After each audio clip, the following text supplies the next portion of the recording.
The kingdom of Vaelor worships strength like religion. But here's the brutal truth nobody tells you about power. It doesn't protect the weak. It devours them. And tonight, you're going to watch a girl who lost everything, her family, her fortune, her goddamn name, come face to face with the most dangerous king in modern history.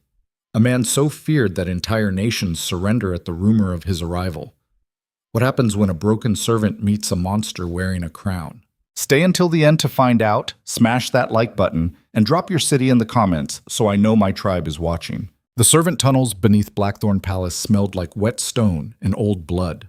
Isolde Vey moved through the darkness with practiced silence, her frozen fingers clutching a wooden bucket filled with dirty water. The fabric of her servant's dress, coarse gray wool that scratched her skin raw, was soaked through at the knees where she'd been scrubbing banquet hall floors for the past 6 hours. Her shoulders ached. Her knuckles bled from the lye soap. But she'd learned 3 years ago that physical pain was easier to manage than the other kind. The kind that lived in her chest like broken glass every time she remembered what she used to be. Above her, the royal capital glittered with gold towers and moonstone bridges. Music drifted down through ventilation shafts carved into ancient rock. Nobles laughed. Glasses clinked. Somewhere overhead, people who mattered were celebrating the king's return from war. Down here, girls like Isolde disappeared into shadows, and nobody bothered learning their names. She dumped the bucket's contents into a drainage grate and turned back toward the service stairs. Her stomach growled. The kitchen staff wouldn't save her dinner again, not after she'd refused the head cook's son when he'd cornered her last week with wandering hands and beer-sour breath. That's how it worked in the tunnels. You survived by knowing when to bend and when to break.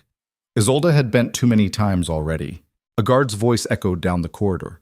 She pressed herself against the wall, waiting. 2 soldiers passed without seeing her. That was another skill she'd mastered since falling from grace, becoming invisible.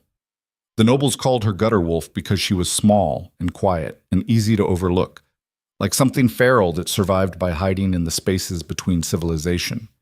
3 years ago, she'd belonged to one of the wealthiest houses in the empire. Then her father died and the world showed her exactly what happened to vulnerable girls without protection. Her uncle Darius had stolen everything, the fortune, the estate, even her mother's jewelry. He'd forged inheritance papers with handwriting so perfect the courts never questioned their authenticity.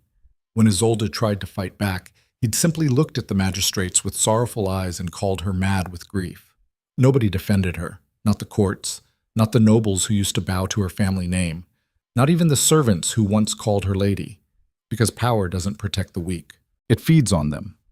Within 6 months, Isolde Vey had gone from wearing silk gowns at royal banquets to scrubbing blood off marble floors while nobles stepped over her like she was part of the furniture. The transition had nearly killed her. Some nights, she still wished it had. She climbed the service stairs toward the main palace level, her feet moving automatically through paths she'd memorized in darkness. The bucket handle bit into her palm. Her lower back spasmed from hours bent over stone floors. But she'd learned to ignore her body's complaints the same way she'd learned to ignore the phantom ache of her old life. At the top of the stairs, she paused. The banquet hall stretched before her like a cathedral of excess. Crystal chandeliers cast golden light across tables loaded with enough food to feed the lower city for weeks. Nobles in silk and velvet laughed too loudly, drunk on wine that cost more than Isolde earned in a year. The air smelled like roasted meat, an expensive perfume, and casual cruelty. She hated this room more than anywhere else in the palace, because she'd attended parties here once, back when her last name still meant something. A servant supervisor, a sharp-faced woman named Marin, who enjoyed her tiny authority too much, spotted Isolde and snapped her fingers. The sound cut through the ambient noise like a whip crack. "Come here," the gesture said. Isolde obeyed. She always obeyed. That's what survival looked like when you had nothing left to bargain with. Marin pointed at a wine stain spreading across the marble near the high table. Someone's glass had tipped over and nobody had bothered cleaning it up because servants were invisible until you needed something from them. The red liquid pooled like blood in the grooves between stones. "Clean it," Marin said without looking at her, "and don't take all night." Isolde knelt. The marble was cold against her knees even through the worn fabric of her dress. She pulled a rag from her apron and started working on the stain, her movements mechanical. Around her, the party continued without pause. Nobles talked over her head, boots stepped around her hands. Someone laughed at a joke she didn't hear while wine dripped onto her sleeve. This was her life now.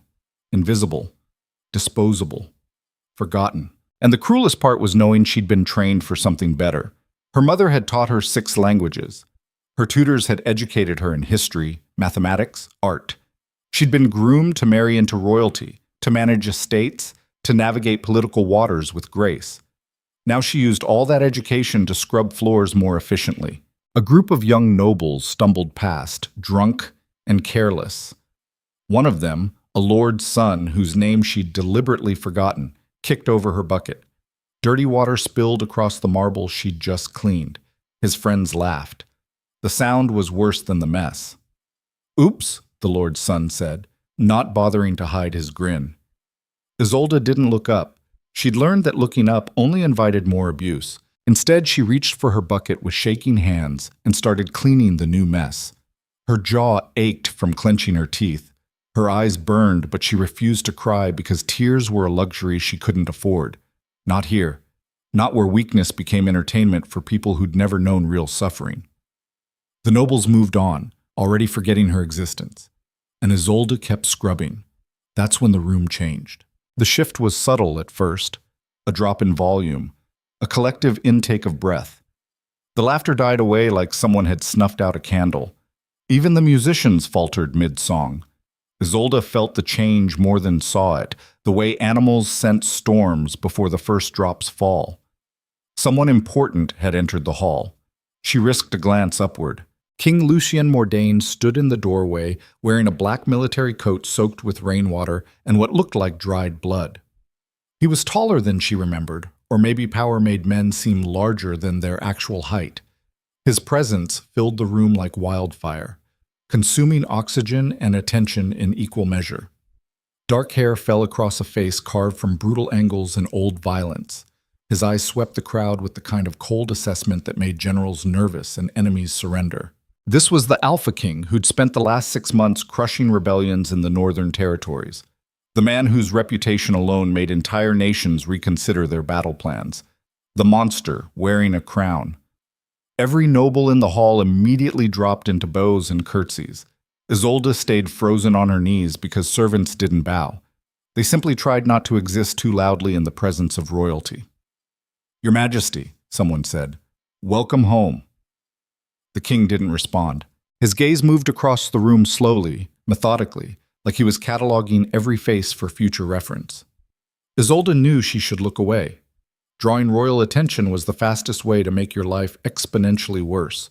But something kept her eyes locked on him anyway, some self-destructive instinct that had survived 3 years of systematic destruction. Maybe it was curiosity about what absolute power looked like up close. Maybe it was the hollow recognition that they were both performing roles they'd been forced into. Or maybe she was just too goddamn tired to care anymore. Their eyes met across 50 feet of marble floor and crystalline chandeliers, and something inside the king stopped breathing. Isolde saw it happen, watched his expression shift from cold authority to something she couldn't name. His eyes narrowed, his jaw tightened. The air around him seemed to compress with sudden tension that made the nearest nobles step back instinctively. For 3 heartbeats, the most dangerous man in the empire stared at a servant girl kneeling in spilled wine. Then he started walking toward her. The entire hall went silent. Nobles parted like water before a ship's bow. Every eye tracked the king's movement with barely concealed shock because monarchs didn't walk toward servants. They summoned. They commanded. They certainly didn't cross rooms to reach someone invisible, but Lucien Mordane kept walking. Isolde's heart hammered against her ribs. Her hands started shaking so badly the rag fell from her fingers. This was it. Whatever she'd done wrong, whatever invisible rule she'd broken by meeting his eyes, she was about to pay for it in ways that would make the last 3 years look gentle. The king stopped directly in front of her. Up close, he was even more overwhelming. His coat smelled like rain and smoke and something metallic that might have been blood. His shadow fell across her like a physical weight. When he breathed, she could see the expansion of his chest beneath military leather and steel. This was the man who'd personally executed 17 rebel leaders, who'd torn through enemy armies with claws and fury, who'd never shown mercy to anyone foolish enough to challenge his authority. And he was looking at Isolde like she was the only person in the entire room. "What happened to you?" he asked quietly. The question hit her harder than any blow, because nobody had asked her that in 3 years. Nobody cared what happened to girls who fell from grace. Isolde opened her mouth, but no sound came out. Her throat had locked around words she'd buried so deep she'd forgotten how to excavate them. "How did you explain to a king that the world had chewed you up and spit you out and nobody bothered helping you back to your feet?" The king's eyes narrowed. He knelt. A king, kneeling, before a servant. The hall erupted in shocked whispers. Somewhere, a glass shattered against marble. Marin made a strangled sound that might have been horror or disbelief. But Lucien ignored all of it, his attention fixed on Isolde with an intensity that made her skin feel too tight. "Who did this to you?" he repeated, his voice dropping lower. This time it wasn't a question, it was a threat. Isolde's breath came in shallow gasps. The room spun. She was going to be sick or faint or both, and she couldn't decide which would be more humiliating. Kings didn't kneel before servants. Kings didn't ask broken girls about their suffering. This had to be some kind of test or trap or fever dream brought on by exhaustion and malnutrition. "Your Majesty," Marin's voice cut through the chaos. "This girl is no one, just a servant who—" Silence. The single word from Lucien's mouth carried enough command to shut down the entire hall. Marin went pale and took 3 steps backward. Other servants fled toward the exits like mice sensing a cat. Even the nobles closest to them suddenly found reasons to examine the far walls. The king stood slowly, his gaze never leaving Isolde's face. Then he did something that would shatter the political landscape of the entire empire. He reached down and lifted her to her feet. His hands were warm. That was the detail that broke through Isolde's shock. The completely mundane realization that the Alpha King's hands were warm against her frozen skin. His grip was gentle, but absolutely firm, like he expected resistance and had already decided it wouldn't matter. "You're coming with me," he said. It wasn't a request. Isolde's legs wouldn't support her weight. The room tilted sideways. Black spots bloomed across her vision because she hadn't eaten properly in 2 days, and her body was choosing this exact moment to remind her that survival required actual sustenance. She felt herself falling. Strong arms caught her before she hit the marble. The king lifted her like she weighed nothing, one arm beneath her knees, the other supporting her back. Her head lolled against his chest. Through the fog creeping across her consciousness, she registered several impossible facts simultaneously. She was being carried by the most powerful man in the empire. Every noble in the hall was watching, and she was absolutely going to die of humiliation before whatever punishment awaited her actually killed her. "Someone get the royal physician," Lucien's voice rumbled above her. "Now." Footsteps scattered in multiple directions. Isolde tried to form words. An apology, an explanation, anything to make sense of the insanity currently unfolding. But her body had finally reached its limit. 3 years of systematic destruction, inadequate food, and too many nights sleeping on stone floors had accumulated into a debt her system was calling in all at once. The last thing she remembered before darkness took her was the king's heartbeat against her ear. Steady, relentless. Oh. That. Consciousness returned in fragments. Warmth first. Real warmth, not the phantom heat of fever or the desperate friction of rubbing frozen hands together. Isolde floated in it like a body suspended in honey, too comfortable to question the impossibility. Then came the softness. Her cheek pressed against fabric smoother than anything she'd touched in years. Her body sank into a mattress that gave beneath her weight instead of bruising her bones. Even the air tasted different, clean and faintly sweet, like someone had burned expensive incense nearby. This wasn't the servant tunnels. Panic shot through her nervous system like lightning. Her eyes snapped open. The room that materialized around her belonged in a different world than the one she inhabited. Vaulted ceilings stretched toward darkness, broken only by the warm glow of oil lamps and silver sconces. Tapestries depicting ancient battles covered stone walls. The bed she occupied was massive, easily large enough for 4 people, with posts carved from dark wood that gleamed in the lamplight. She was in the royal wing. Isolde sat up too fast. The room spun violently. Her head throbbed. When she tried to stand, her legs gave out and she collapsed back against pillows that probably cost more than her former estate. "Easy," a voice said from the shadows. She whipped her head toward the sound and immediately regretted the movement. A man emerged from the corner, older, gray-haired, wearing the formal robes of the palace physician. He approached with the careful movements of someone used to dealing with frightened animals. "You fainted," he explained gently. "Malnutrition, exhaustion, and what appears to be several untreated injuries." Isolde's hand flew to her ribs where the worst bruises lived. The physician caught the gesture, and his expression hardened into something cold and professionally furious. "Who has been hurting you?" The question was becoming disturbingly common. "Nobody," Isolde lied automatically. The physician didn't believe her. She could see it in the way his jaw tightened, the careful neutrality of his expression that barely concealed rage. But before he could press the issue, the door opened and King Lucien Mordane walked into the room like he owned it, which, technically, he did. "Out," the king said to the physician. The older man hesitated. "Your Majesty, she needs out." The single word carried enough command to move armies. The physician bowed and left without another argument, though he shot Isolde a look that clearly said they would continue this conversation later. The door closed. Silence filled the space between them like floodwater. Isolde forced herself to meet the king's eyes, even though every survival instinct screamed at her to look away. He'd changed out of the blood-soaked military coat into simpler clothing, dark trousers and a loose white shirt that somehow made him look more dangerous instead of less. His hair was damp like he'd recently bathed. Water droplets clung to his neck above the collar. She realized with growing horror that she was staring at the king's throat. "I apologize, Your Majesty," she said quickly, her voice coming out hoarse. "I don't know what happened. I'll return to my duties immediately." She tried to stand again. This time, the king moved. One moment he was standing near the door. The next, he was beside the bed with his hand on her shoulder, pressing her back against the pillows with gentle but absolute force. The speed of it stole her breath.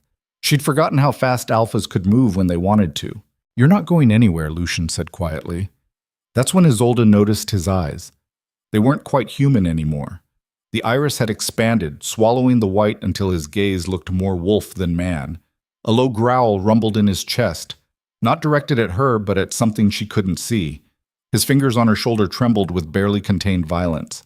This was the monster everyone whispered about. The Alpha King who'd lost control during the Northern campaign and torn through enemy soldiers like paper. The man who'd executed prisoners with his bare hands because blades felt too merciful. And he was looking at Isolde like someone had committed an unforgivable sin against something precious. "Your Majesty," she tried again. "I'm fine. Whatever you think happened." "Show me your arms," he interrupted. "What?" "Your arms. Show me." It wasn't a request. Isolde's hands started shaking. She knew what he'd find if she rolled up her sleeves. The bruises had faded to yellow-green, but they were still visible. Finger marks from the kitchen supervisor who'd grabbed her too hard last week. Burned scars from when she'd been too slow-moving hot pots. The constant abrasions from scrubbing floors until her skin broke down. Evidence of systematic destruction masquerading as employment. She didn't move. The king's jaw tightened. His hand moved from her shoulder to her wrist with devastating gentleness, like he was afraid she'd shatter if he applied too much pressure. Then he carefully, slowly, pushed up the sleeve of her servant's dress. The bruises revealed themselves in the lamplight like accusations. Lucien went completely still. The silence that followed was worse than any scream. Isolde watched something fundamental shift behind his eyes, watched the thin veneer of civilization crack, and something older, more primal, rise to the surface. His grip on her wrist tightened just enough that she felt the controlled strength in his fingers. "Names," he said. His voice had dropped into a register that bypassed rational thought and spoke directly to the hindbrain. "Give me names." Isolde jerked her arm back. "Your Majesty, please. It's nothing. I'm clumsy and—" "Don't." The word cut through her excuses like a blade. "Don't you dare apologize for this." She'd never heard anyone sound so furious and so carefully controlled at the same time, like he was balancing on a razor's edge between absolute restraint and complete destruction. It was terrifying. It was also the first time in 3 years anyone had been genuinely angry on her behalf. The realization hit her like a physical blow. Her throat closed around emotions she'd buried so deep she'd forgotten they existed. When was the last time someone had looked at her suffering and felt rage instead of indifference? When had anyone cared enough to demand accountability for pain inflicted on someone invisible? A sound escaped her lips, half laugh, half sob. The king's expression softened immediately. He released her wrist and took a step back, putting distance between them like he'd realized his proximity was making things worse. His hands flexed at his sides. The wolf in his eyes receded slightly, though it didn't disappear entirely. "I'm scaring you," he said quietly. "Yes. Good. You should be scared. But not of me. Then who?" "Everyone else." The answer was so unexpected that Isolde actually looked at him properly for the first time since waking. Really looked, past the crown and the reputation and the overwhelming presence. What she saw surprised her. Lucien Mordane was exhausted. Lines bracketed his mouth that hadn't been carved by smiling. Shadows lived beneath his eyes that spoke of too many nights without real sleep. His shoulders carried tension that had nothing to do with the current situation and everything to do with years of accumulated weight. This was a man being slowly crushed by the throne he occupied. And somehow, impossibly, he'd recognized the same destruction in her. "I ordered an investigation into your past," he said. "My people will have answers by morning." Isolde's blood went cold. "Your Majesty, that's not necessary. I don't want trouble. I just want to survive. Surviving isn't enough. It is when you don't have any other options." Lucien's eyes hardened. "You do now." The statement hung in the air between them like a grenade with the pin pulled. What did that mean? What did any of this mean? Kings didn't rescue servants. They didn't investigate injustices against people who didn't matter. They certainly didn't look at broken girls with the kind of focused intensity that suggested she'd become important without meaning to. This had to be some kind of political game she didn't understand yet. That was the only explanation that made sense. "Why?" Isolde asked. Her voice came out smaller than she intended. "Why do you care what happened to me?" For a long moment, the king didn't answer. He crossed to the window and stared out at the capital glittering beneath them. His reflection in the glass looked haunted, like a man who'd won every battle but lost the war anyway. When he finally spoke, his voice carried the weight of someone confessing something dangerous. "Because when I looked at you tonight, kneeling on that floor while nobles stepped over you like you were nothing, I saw someone who survived 3 years of systematic destruction without becoming cruel, without becoming bitter, without letting the world turn you into the same kind of monster that hurt you." He turned to face her. "Do you have any idea how rare that is?" Isolde couldn't breathe. Nobody had ever seen her like that before. They saw a ruined girl, a cautionary tale, a convenient target for cruelty. But this man, this terrifying, overwhelming, impossibly powerful man, looked at her and saw strength in survival instead of weakness in breaking. It was the most devastating form of recognition she'd ever experienced. "I'm not strong," she whispered. Lucien crossed the room in 3 strides.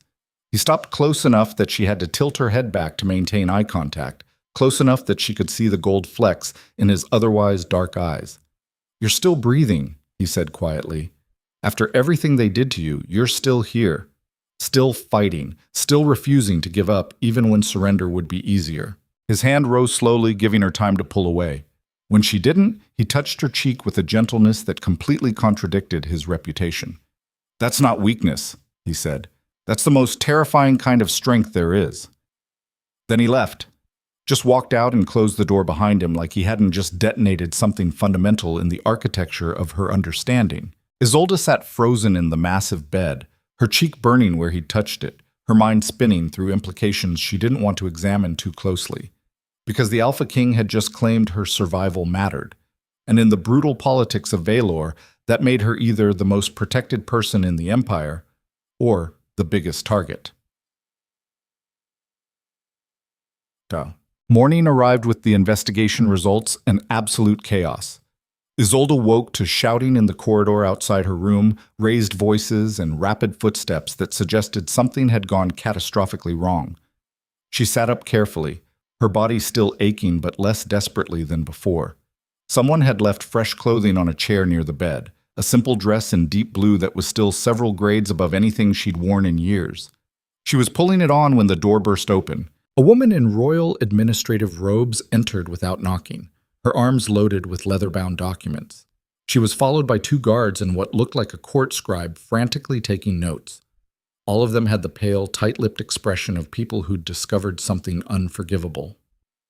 "Miss Vey," the administrator said. Her voice shook slightly. "I apologize for the intrusion.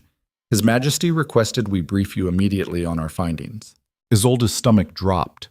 "What findings?" The woman set the documents on a nearby table with hands that weren't quite steady. "We've completed our investigation into the circumstances surrounding your current situation." She opened the first folder. What followed was a systematic dissection of the last 3 years of Isolde's life, laid bare with the clinical precision of legal documentation. Every forged signature, every bribed official, every fabricated testimony that had stolen her inheritance and destroyed her name.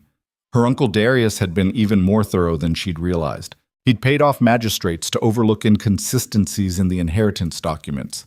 He'd threatened servants into giving false testimony about Isolde's supposed mental instability. He'd systematically erased every legal avenue she might have used to fight back while simultaneously ruining her reputation so completely that nobody would help her even if they'd wanted to. It was destruction masquerading as legal procedure.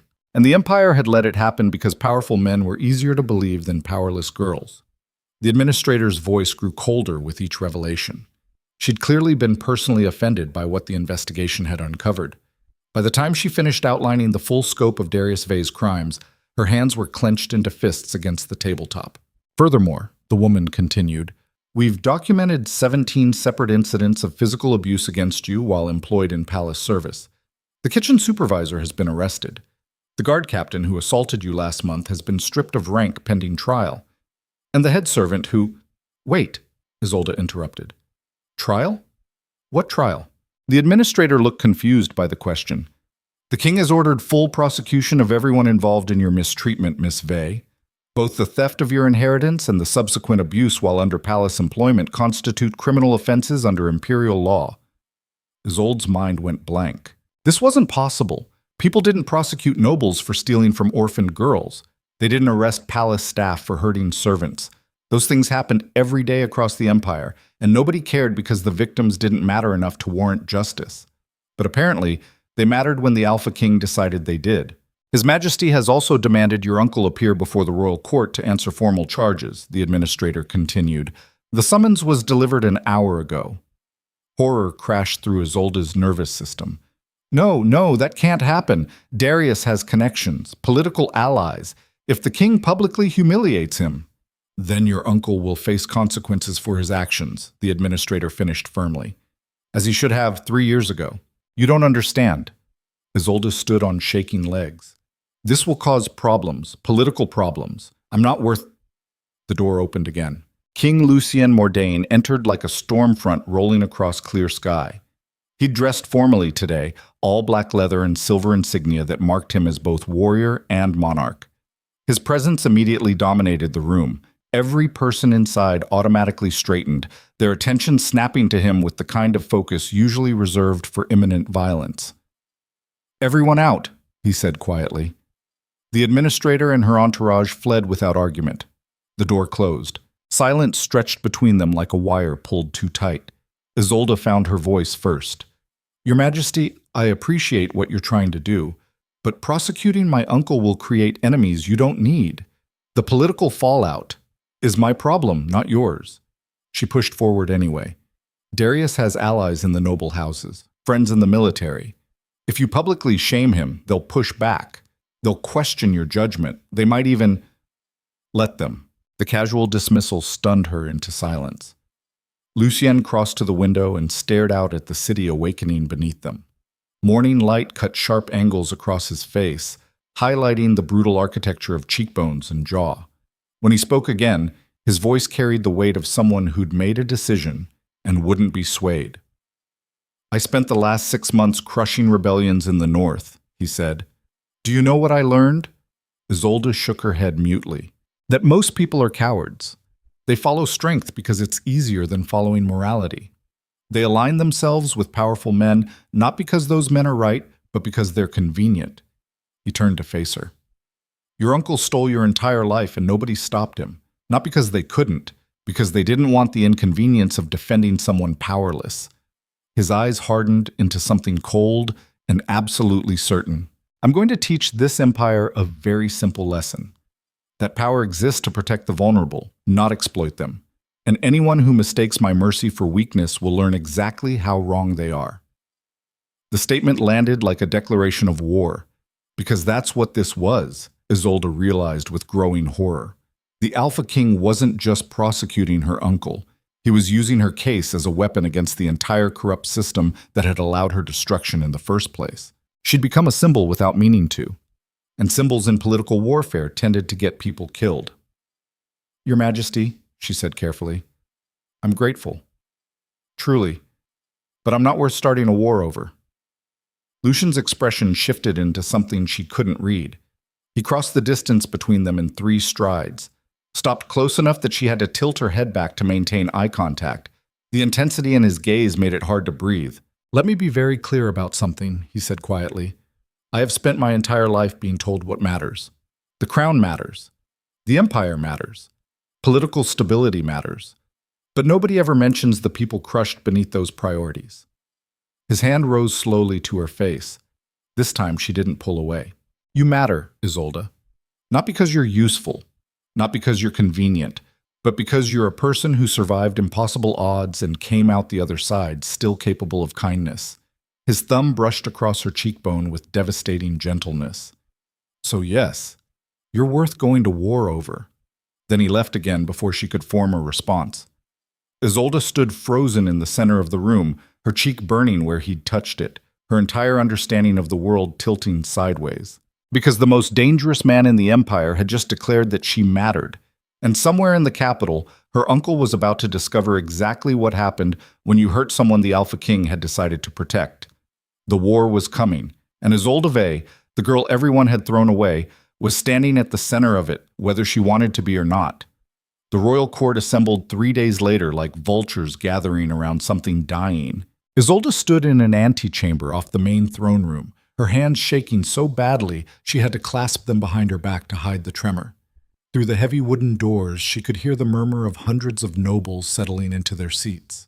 The sound reminded her of water rising, slow, inevitable, ready to drown anyone caught in the current. A servant had dressed her this morning in formal court attire, deep emerald silk that probably cost more than she'd earned in 3 years of scrubbing floors. The fabric felt wrong against her skin, too fine, too visible. For someone who'd survived by becoming invisible, this level of exposure felt like standing naked in front of a firing squad. "You don't have to attend," a voice said behind her. Isolde turned.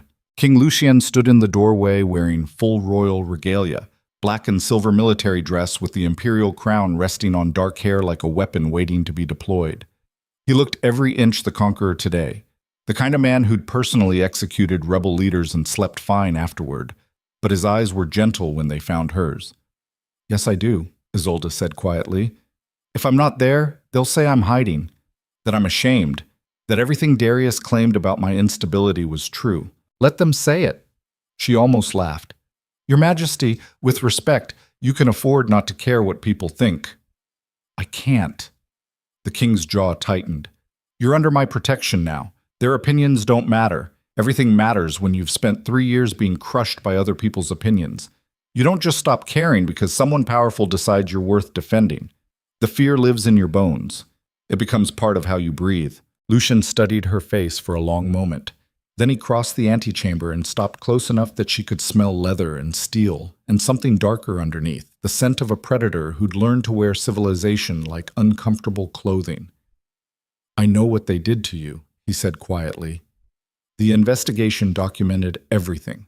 Every forged signature, every bribed official, every time someone who should have protected you chose convenience instead."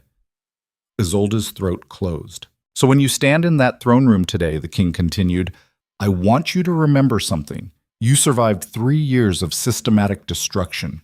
You endured abuse from people who should have been beneath your station. You kept your humanity intact while the world tried to beat it out of you." His hand rose to her face with that same devastating gentleness he'd shown before. "You think you need to prove you're strong enough to be here. But Isolde, you've already proven that 100 times over. Now you just need to let everyone else see it."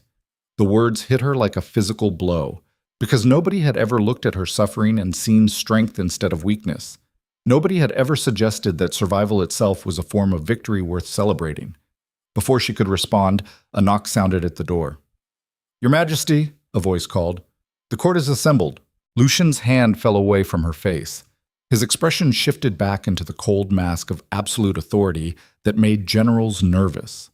When he turned toward the door, he'd transformed completely. No longer the man who'd touched her cheek with gentleness, but the Alpha King who'd crushed rebellions without mercy. "Stay close to me," he said, "and don't apologize for existing." Then he opened the doors and strode into the throne room like he owned the air itself. Isolde followed. The throne room was massive, vaulted ceilings held up by marble columns carved with scenes of ancient conquests, windows of stained glass that threw colored light across stone floors, hundreds of nobles arranged in tiered seating that rose toward the walls like an amphitheater designed for blood sport. Every eye tracked her movement across the floor. The weight of their attention felt physical. Isolde could feel their judgment crawling across her skin like insects, their confusion about why a servant was walking beside the king, their barely concealed contempt for someone who'd fallen so far from grace, their curiosity about what role she played in whatever political theater was about to unfold. Some faces she recognized from her old life, ladies who'd taken tea with her mother, lords who'd danced with her at seasonal balls. All of them had watched her destruction without intervening. All of them had chosen convenience over compassion.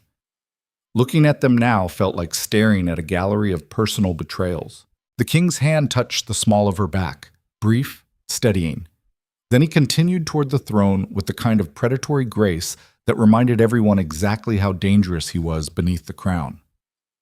Isolde took her position to the left of the throne, slightly behind and below the king's seat. It was a place of honor typically reserved for royal consorts or high-ranking advisors. Putting her there sent a message so loud the entire court went silent, trying to decode it. King Lucien settled into the throne like it was a weapon he was preparing to use.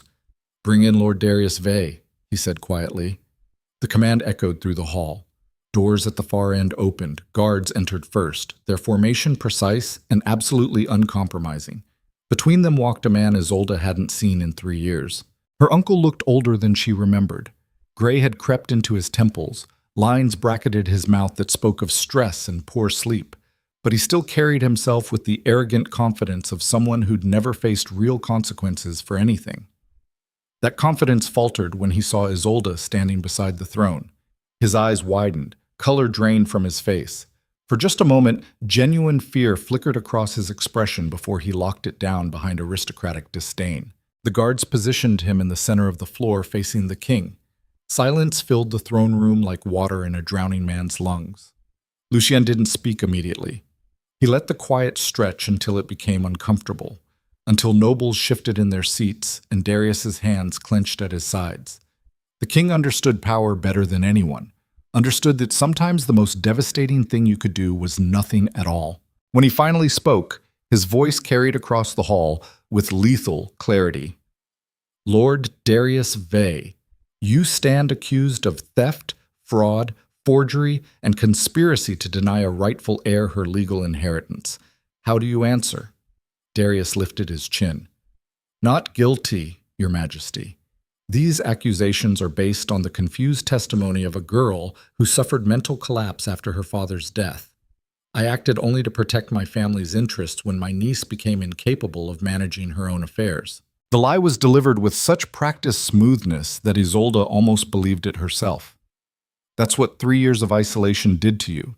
It made you doubt your own memories, question whether your suffering had been real or imagined, wonder if maybe everyone else was right and you were the problem after all.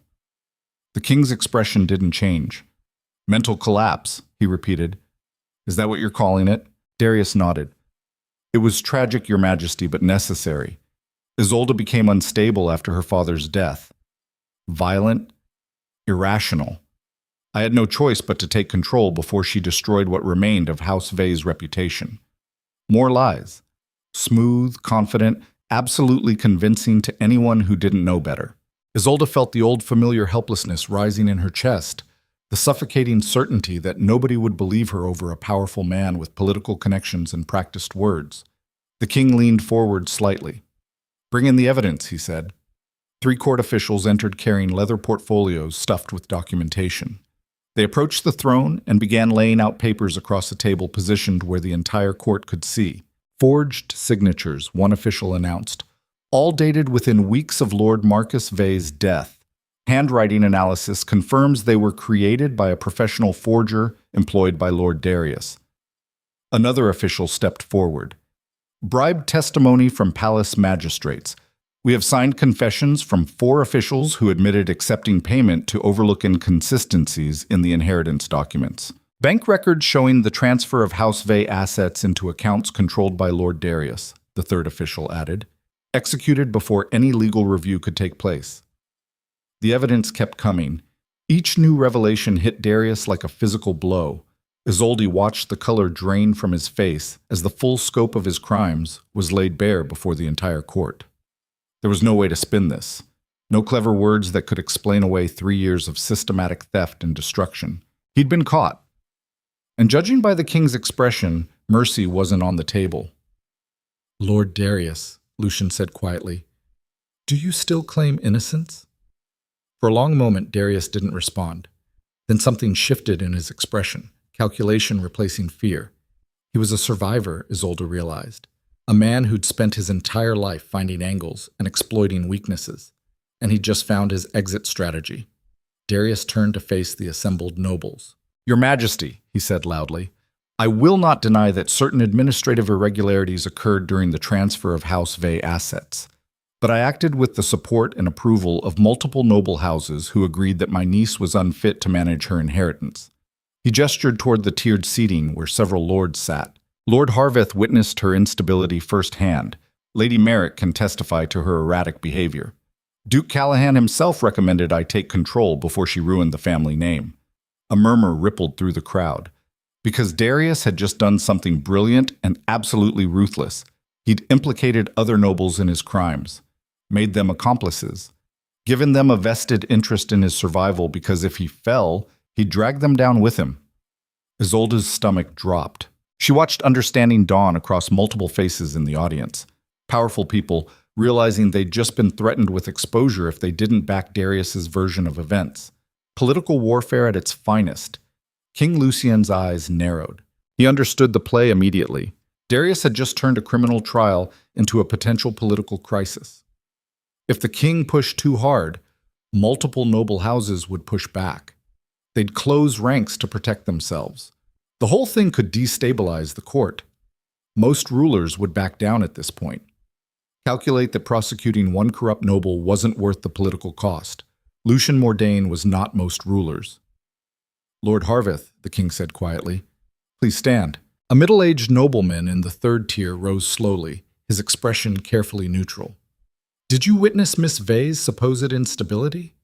Harveth hesitated. His eyes flicked to Darius, then back to the king. The calculation was visible on his face, weighing loyalty against self-preservation. "I observed certain behaviors that concerned me, Your Majesty. Describe them." Another pause. "She was withdrawn, my lord. Uncommunicative. It seemed unnatural for a girl of her station." The king's voice dropped lower. "And did it occur to you that withdrawal might be a response to trauma rather than evidence of insanity?" Harveth went pale. Because that was the crux of it, Isolde realized. These nobles had looked at a grieving girl and seen inconvenience. They'd watched her suffer and called it instability. They'd chosen the interpretation that made their lives easier rather than the truth that demanded they actually help. "Lady Merrick," Lucien continued, "you claim to witness erratic behavior. What specifically did you see?" The woman stood reluctantly. "She appeared distressed, Your Majesty, disheveled, inappropriate for someone of noble birth." "She appeared distressed," the king repeated softly, "because her father had just died and her uncle was stealing everything she had left. That's not erratic behavior. That's a normal human response to having your entire world destroyed." He stood from the throne. The movement silenced the entire hall. When the Alpha King stood during court proceedings, it meant someone was about to be made an example of in ways that would be remembered for generations. Lucien descended the steps slowly. Every eye tracked his movement. Isolde's heart hammered against her ribs. She'd seen the king angry before, seen the cold fury in his eyes when he'd discovered her bruises. But this was different. This was calculated rage being deployed with surgical precision. The king stopped in front of Darius. "You built your defense on the complicity of other nobles," he said quietly. "You assumed their self-interest would protect you, that they'd close ranks rather than admit their own moral failures." Darius's jaw tightened. "You were correct," Lucien continued. "Most of them will lie to protect themselves. They'll twist the narrative. They'll call a traumatized girl unstable and congratulate themselves for their restraint." He turned to face the assembled court. "So let me be very clear about something. Any noble who participated in the theft of House Vey's assets, whether through active conspiracy or passive complicity, has until sunset tomorrow to confess and make full restitution." Shocked murmurs rippled through the crowd. "Those who confess will face financial penalties and temporary loss of court privileges," the king said. "Those who don't will face criminal prosecution alongside Lord Darius. I will personally review every case, and I promise you, my patience for nobles who prey on vulnerable people has reached its absolute limit." The threat landed like a bomb, because Lucien had just given everyone a choice: admit guilt and survive, or protect Darius and burn with him. It was brilliant. It was also terrifying. Isolde watched powerful nobles exchange panicked glances, watched the careful political alliances Darius had counted on start fracturing in real time. Within minutes, 3 lords stood and requested private audience with the king. Within an hour, the number had grown to 7. Darius's support system collapsed like a house built on sand. The older man's face went from confident to desperate to furious in the span of seconds. He'd gambled on collective self-interest protecting him and lost spectacularly. "Your Majesty," he said, his voice rising, "this is tyranny. You cannot—" "I am the king," Lucien interrupted softly.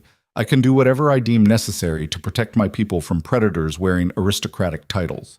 He gestured to the guards. "Lord Darius Vey, you are stripped of your titles, lands, and assets pending criminal trial. You will be held in the palace dungeons until sentencing." The guards moved forward. Darius struggled against their grip. "This isn't over," he snarled. "You think you can destroy me for protecting one worthless girl?" The insult hung in the air like poison. Lucien went completely still. The temperature in the throne room seemed to drop 10 degrees. Every person in attendance recognized the shift, recognized that the king had just been pushed past the point of political calculation into something far more dangerous. Personal offense. The guards froze, still holding Darius but not moving him. Lucien turned slowly to face the older noble.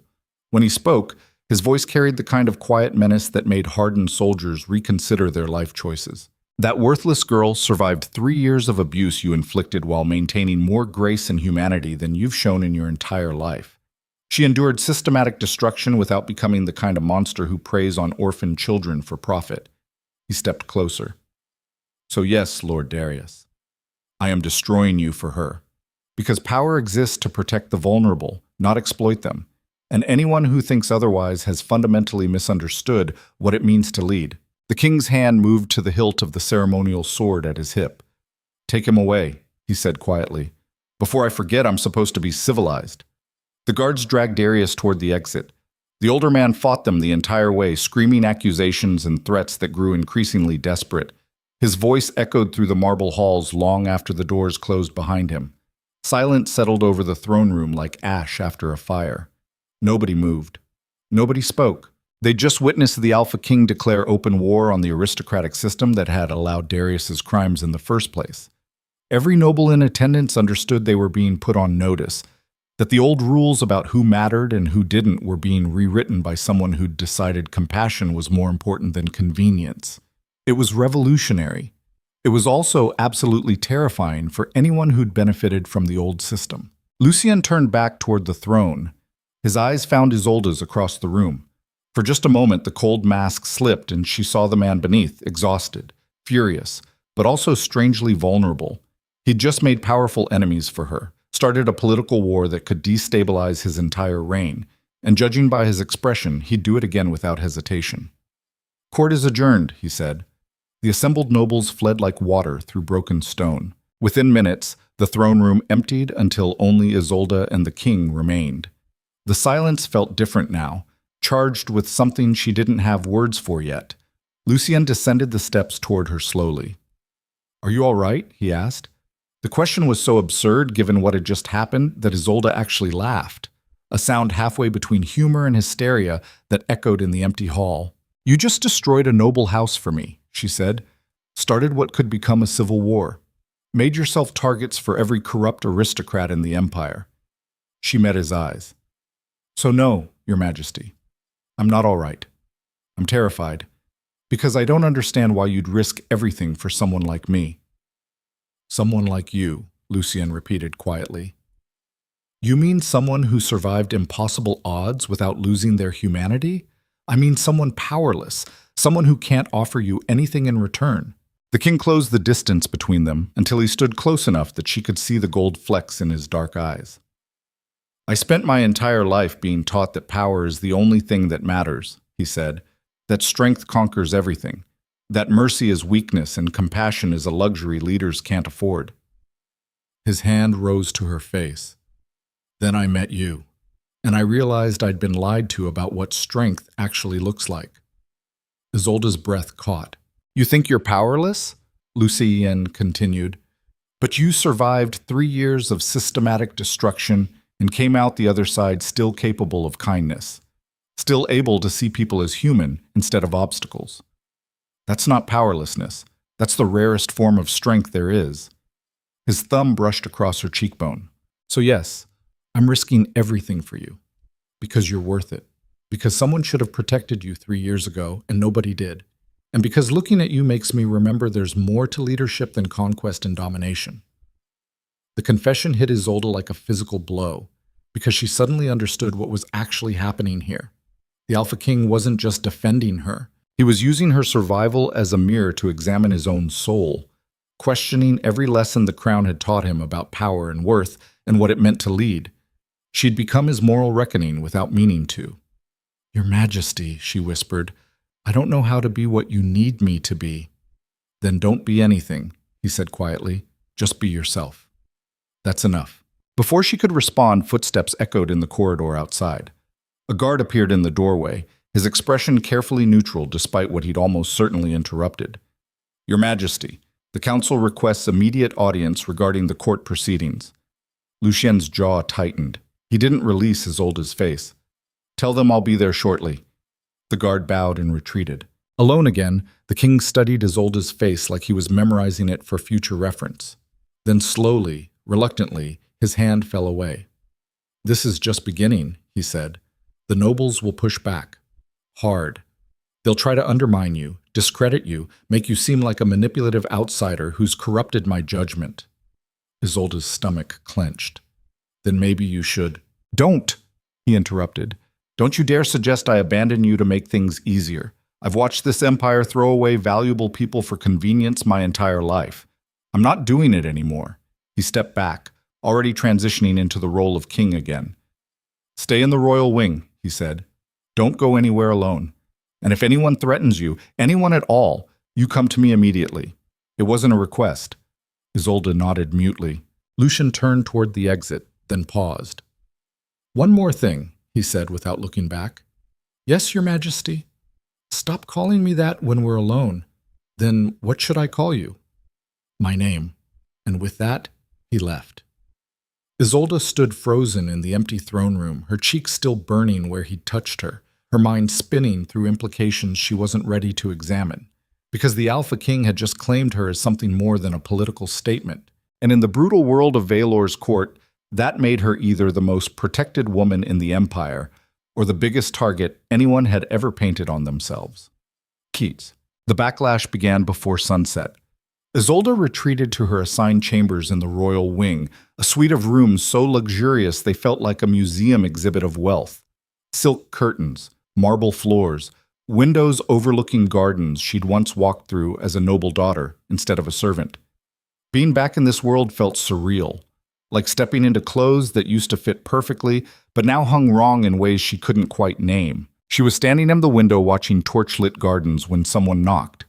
"Come in," she called. A woman entered, middle-aged, impeccably dressed, carrying herself with the kind of rigid dignity that suggested she'd spent her entire life navigating court politics. Her expression was polite ice. "Miss Vey, I'm Lady Cordelia Ashton, Senior Advisor to the Royal Council. I was hoping we could speak privately." Isolde's instinct screamed danger. "Of course, my lady." Lady Cordelia settled into a chair without being invited. She radiated the casual confidence of someone who'd never questioned her right to occupy space.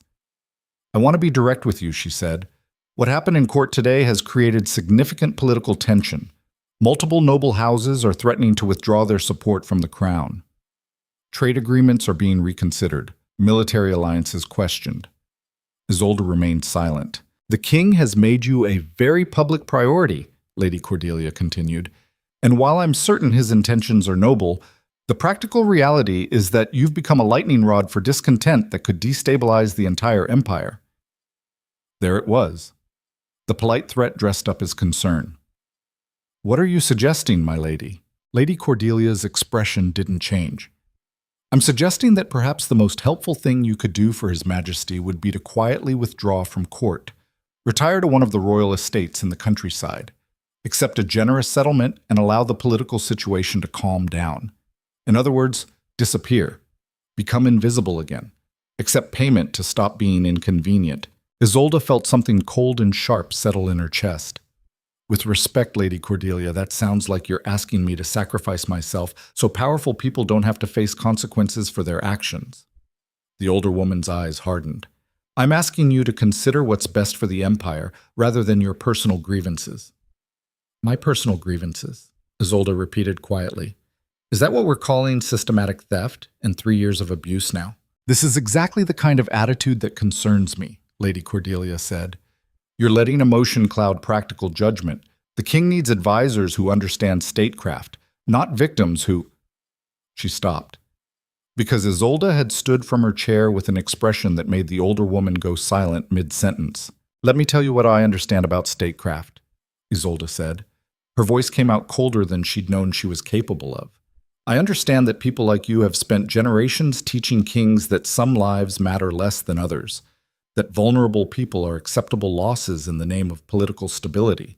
She stepped closer. "I understand that you looked at my destruction and saw an opportunity to align with a powerful man, that you watched me scrub floors and never once questioned whether the system that put me there might be broken."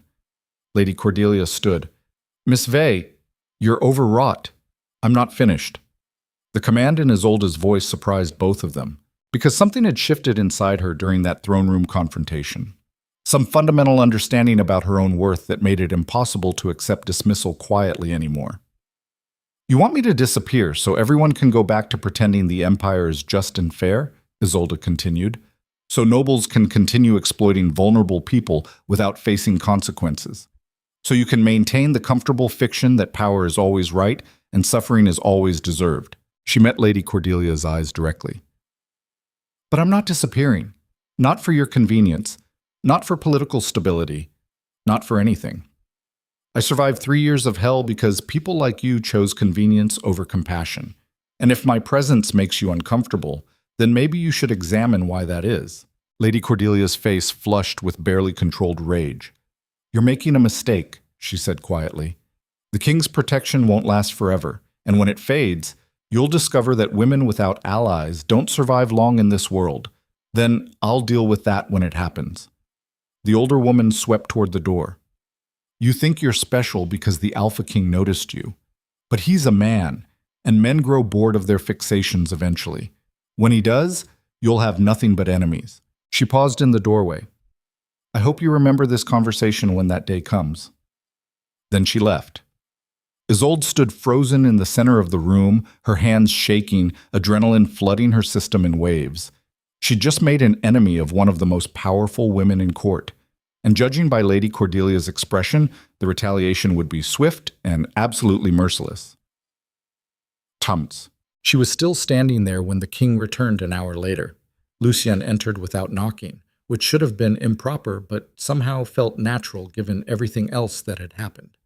He'd changed out of formal court attire into simpler clothing, dark trousers, and a loose shirt that made him look more human than monarch. His expression was exhausted. Council meeting was that bad? Isolde asked. Worse, he admitted. Half of them want me to reverse today's decisions. The other half want me to go further and prosecute everyone who was even tangentially involved in your uncle's schemes. Which half are you listening to? Neither. Both. I don't know. He crossed to the window and stared out at the gardens. I spent the last 6 years learning how to crush rebellions, he said quietly. How to read battle formations, how to kill efficiently. But nobody ever taught me how to navigate this, how to balance justice against political stability, how to protect one person without destabilizing an entire system. You're doing fine, Isolde said. Am I? Because it feels like I'm starting a war I don't know how to win. She moved to stand beside him. Maybe that's because you're fighting the wrong war. Lucien glanced at her. Explain. You're trying to fix an entire broken system overnight, Isolde said, trying to force nobles to care about people they've been trained to see as disposable. But you can't legislate compassion. You can't command people to develop moral courage. Then what's the point? The point is you showed up. You saw suffering and decided it mattered. You used your power to protect someone vulnerable instead of exploit them. That's not nothing. That's everything. The king studied her face. You sound different than you did this morning. I feel different.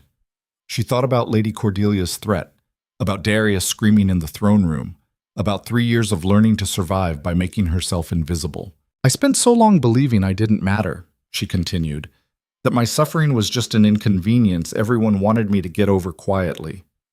But watching you today, watching you tell an entire room full of nobles that I was worth defending, it made me realize something. What? That maybe the problem isn't me. Maybe it's a system that taught powerful people to measure worth through what someone can offer them, instead of recognizing that all people deserve basic dignity. Lucien's expression shifted into something she couldn't read. Lady Cordelia tried to convince me to leave court, Isolde added, offered me money to disappear so the political situation would calm down. The king went very still. What did you say? I told her no. His eyes widened slightly. Just like that? Just like that. Why? Because I'm tired of disappearing for other people's convenience. Because surviving hell only to hide from it afterward seems like the ultimate waste. And because... She stopped. Because why? Lucien pressed. Isolde took a breath.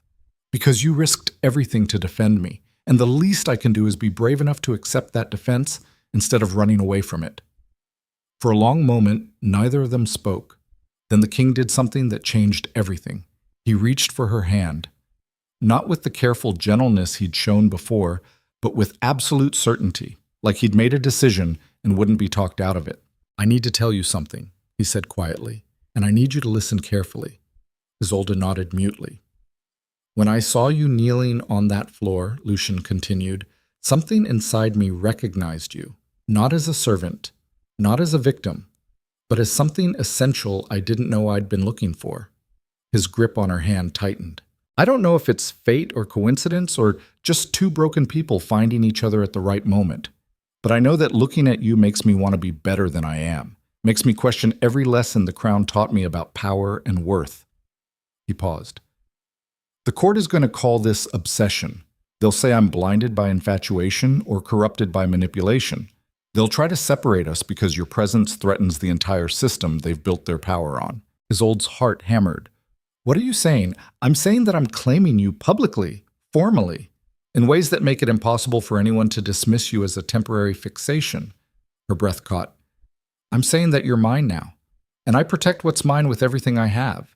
The statement landed like a declaration of war. Because claiming someone publicly in Vaelor's court wasn't a casual gesture.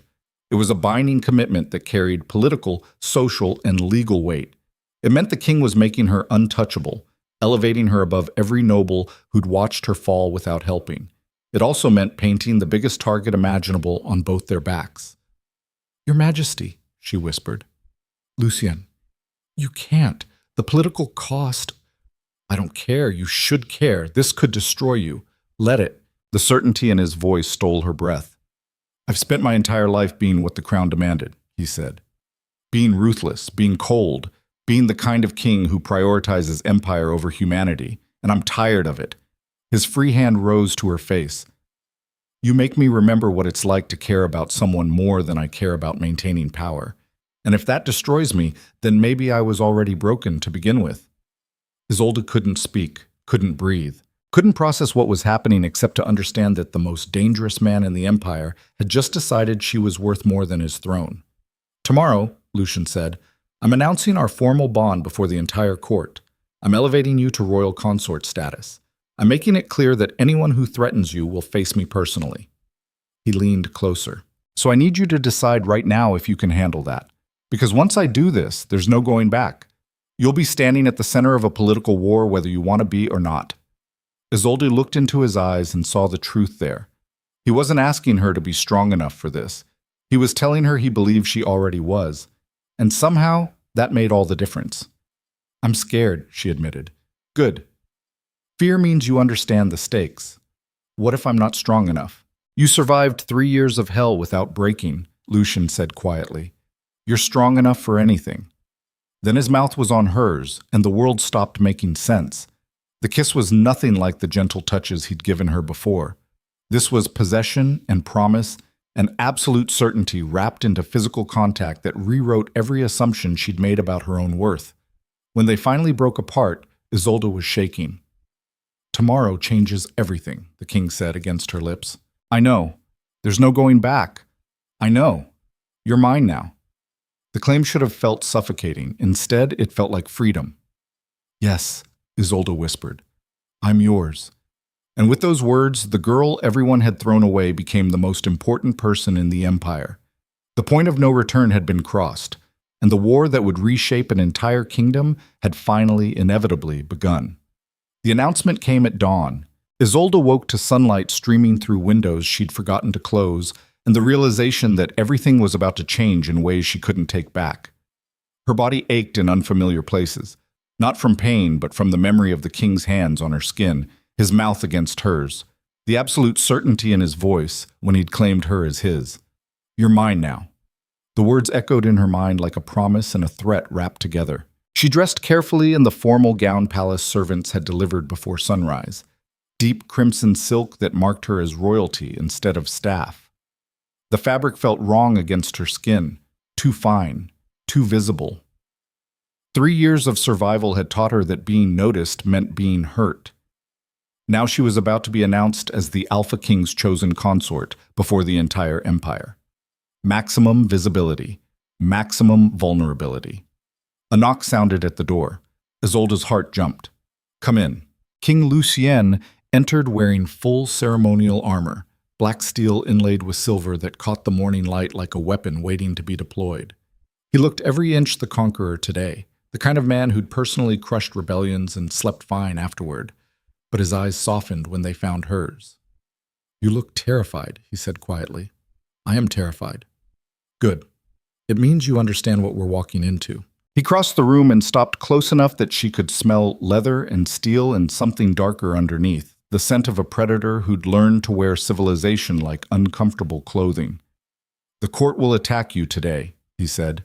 They'll question your motives, your worth, your right to stand beside me. Some will be subtle, others won't bother hiding their contempt. Isolde's stomach clenched. You're really selling this. A ghost of a smile touched his mouth. I'm being honest, because I need you to know what you're accepting before we walk through those doors. His hand rose to her face. Once I claim you publicly, there's no going back. You'll have enemies who want you dead, allies who'll use you for political gain. Every mistake you make will be magnified. Every success dismissed as manipulation. Then why are you doing this? Because looking at you makes me remember what it's like to care about something more than power. The confession hit her like a physical blow, because that was the truth nobody talked about when discussing kings and queens and political marriages. Power didn't just corrupt, it isolated. It taught you that everyone wanted something from you, that trust was a luxury you couldn't afford, that caring about anything made you vulnerable in ways enemies could exploit. Lucien Mordane had spent his entire life learning those lessons, and Isolde Vey had somehow made him forget them. I don't know how to be what you need, she whispered. Then be what you are. That's enough. Before she could respond, another knock sounded. A guard's voice carried through the door. "Your Majesty, the court is assembled." The king's hand fell away from her face. His expression shifted into the cold mask of absolute authority that made generals nervous. "Stay close to me," he said, "and remember, you survived 3 years of hell. You can survive this too." Then he opened the door, and Isolde followed him into the corridor, like a woman walking toward her own execution. Nyikit. The throne room was packed beyond capacity. Every noble house in the empire had sent representatives. Ambassadors from rival kingdoms lined the walls. Even the lower galleries, typically reserved for servants and administrative staff, overflowed with people desperate to witness whatever announcement had warranted such formal summons. Isolde felt their eyes on her the moment she entered. Thousands of gazes tracking her movement across marble floors, cataloging every detail of her appearance, searching for weaknesses to exploit later. The weight of their attention felt physical, like being crushed beneath a landslide of judgment and barely concealed hostility.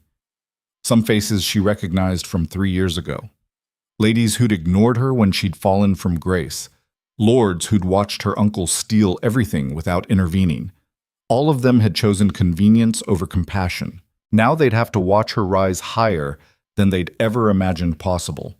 The thought should have felt satisfying. Instead, it just made her nauseous. King Lucien ascended the throne with the kind of predatory grace that reminded everyone exactly how dangerous he was beneath the crown. Isolde took her position beside him, not below, not behind, but beside at the same level as royal consorts throughout history. The placement sent shockwaves through the assembled crowd. Murmurs rippled across tiered seating like wind through tall grass. Nobles exchanged glances that ranged from confused to outraged to calculating. Because positioning mattered in Vaelor's court. Where you stood communicated everything about your worth and power in relationship to the throne. And Isolde was standing exactly where queens stood. The king raised one hand. Silence fell like a guillotine blade. "I have called you here to witness a formal announcement," Lucien said. His voice carried across the hall with devastating clarity. "One that will reshape the political landscape of this empire." He turned slightly toward Isolde. The weight of his gaze made it hard to breathe. 3 days ago, the king continued, "I discovered that one of the wealthiest noble houses in our kingdom had systematically destroyed a young woman through theft, fraud, and abuse. I discovered that our courts had failed her, that our society had abandoned her, that power had been used to crush vulnerability instead of protect it." His expression hardened. "Today, I correct that failure publicly." He extended his hand toward Isolde. She took it. His grip was warm and absolutely certain, like an anchor in a storm she hadn't realized she was drowning in. "Isolde Vey," Lucien said, "is the rightful heir to House Vey. She is a survivor of injustices this empire should be ashamed of, and as of this moment, she is under my direct protection as my chosen consort." The throne room erupted. Nobles surged to their feet. Voices rose in shocked protests. Someone near the back shouted something about corruption. Another voice called it a scandal. The noise built into a wave of sound that threatened to drown out everything else. But beneath the chaos, Isolde heard something else. A slow clap. Then another. Then a dozen more. She turned her head slightly and saw them, servants in the lower galleries, administrative staff along the walls, guards stationed at the exits. The invisible people who kept the palace running but never received recognition for it. They were applauding, because they understood what this meant in ways nobles never would. They'd watched one of their own rise from scrubbing floors to standing beside the most powerful man in the empire. They'd seen someone discarded by society become untouchable through sheer refusal to die quietly. It was vindication for every person the world had thrown away. The nobles' protests grew louder. A voice cut through the noise. Lord Harveth, one of the men who testified about Isolde's supposed instability. "Your Majesty, this is madness. The girl has no political training, no diplomatic experience. She's completely unprepared to—" "She survived 3 years of systematic destruction," Lucien interrupted coldly. "I'd say that demonstrates more political acumen than most people in this room." Another voice rose from the crowd. "But Your Majesty, her bloodline is irrelevant. Power doesn't come from bloodlines. It comes from strength, intelligence, and the will to survive, all of which she's proven beyond question. The king's eyes swept across the assembled nobles with the kind of cold assessment that made even the bravest among them reconsider their next words. "Anyone who questions her worth is welcome to leave my court," he said quietly. "Anyone who threatens her will answer to me personally. And anyone who mistakes this for a request rather than a command will discover exactly how patient my mercy has become." The threat landed like a bomb.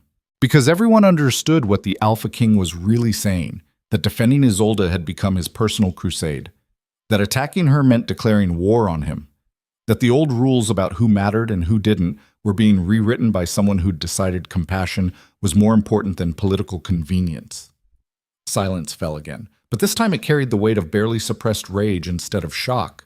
Isolde felt it rolling off the assembled nobles in waves, their fury at being forced to accept someone they'd discarded, their resentment at having their moral failures exposed so publicly, their calculation about how to undermine this situation without directly challenging the king.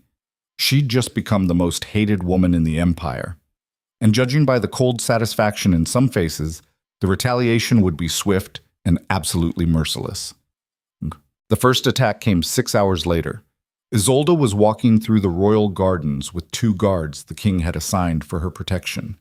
The afternoon sun hung low over sculpted hedges and marble fountains that reminded her of better days when she'd belonged in places like this. A woman's voice called out behind her. "Miss Vey, a moment, please." Isolde turned. Lady Cordelia Ashton approached with 3 other noble women, all wearing expressions of polite concern that didn't quite hide the predatory gleam in their eyes. They moved like wolves surrounding prey, casual, unhurried, absolutely confident in their ability to inflict damage. The guards tensed but didn't intervene. This was social warfare, not physical threat. "Lady Cordelia," Isolde said carefully, "how can I help you?" The older woman smiled. "I wanted to congratulate you on your extraordinary rise. From servant to royal consort in less than a week. Quite remarkable." The words dripped with venom disguised as courtesy. "Thank you, my lady." One of the other women, a sharp-faced blonde Isolde didn't recognize, stepped closer. "You must be so relieved. After everything you endured, the abuse, the poverty, the desperation." She emphasized the last word like a weapon. Isolde's jaw tightened. "I survived. That's what matters." "Of course," Lady Cordelia agreed smoothly. "Though one does wonder about the methods you employed to capture the king's attention so completely." The insinuation hung in the air like poison. Another woman joined in. "His Majesty has always been so focused on duty, so resistant to emotional entanglements. It's fascinating that he suddenly became so fixated on someone so recently elevated from the servant class." The attack was surgical. They weren't questioning Isolde's worth directly. That would be too crude.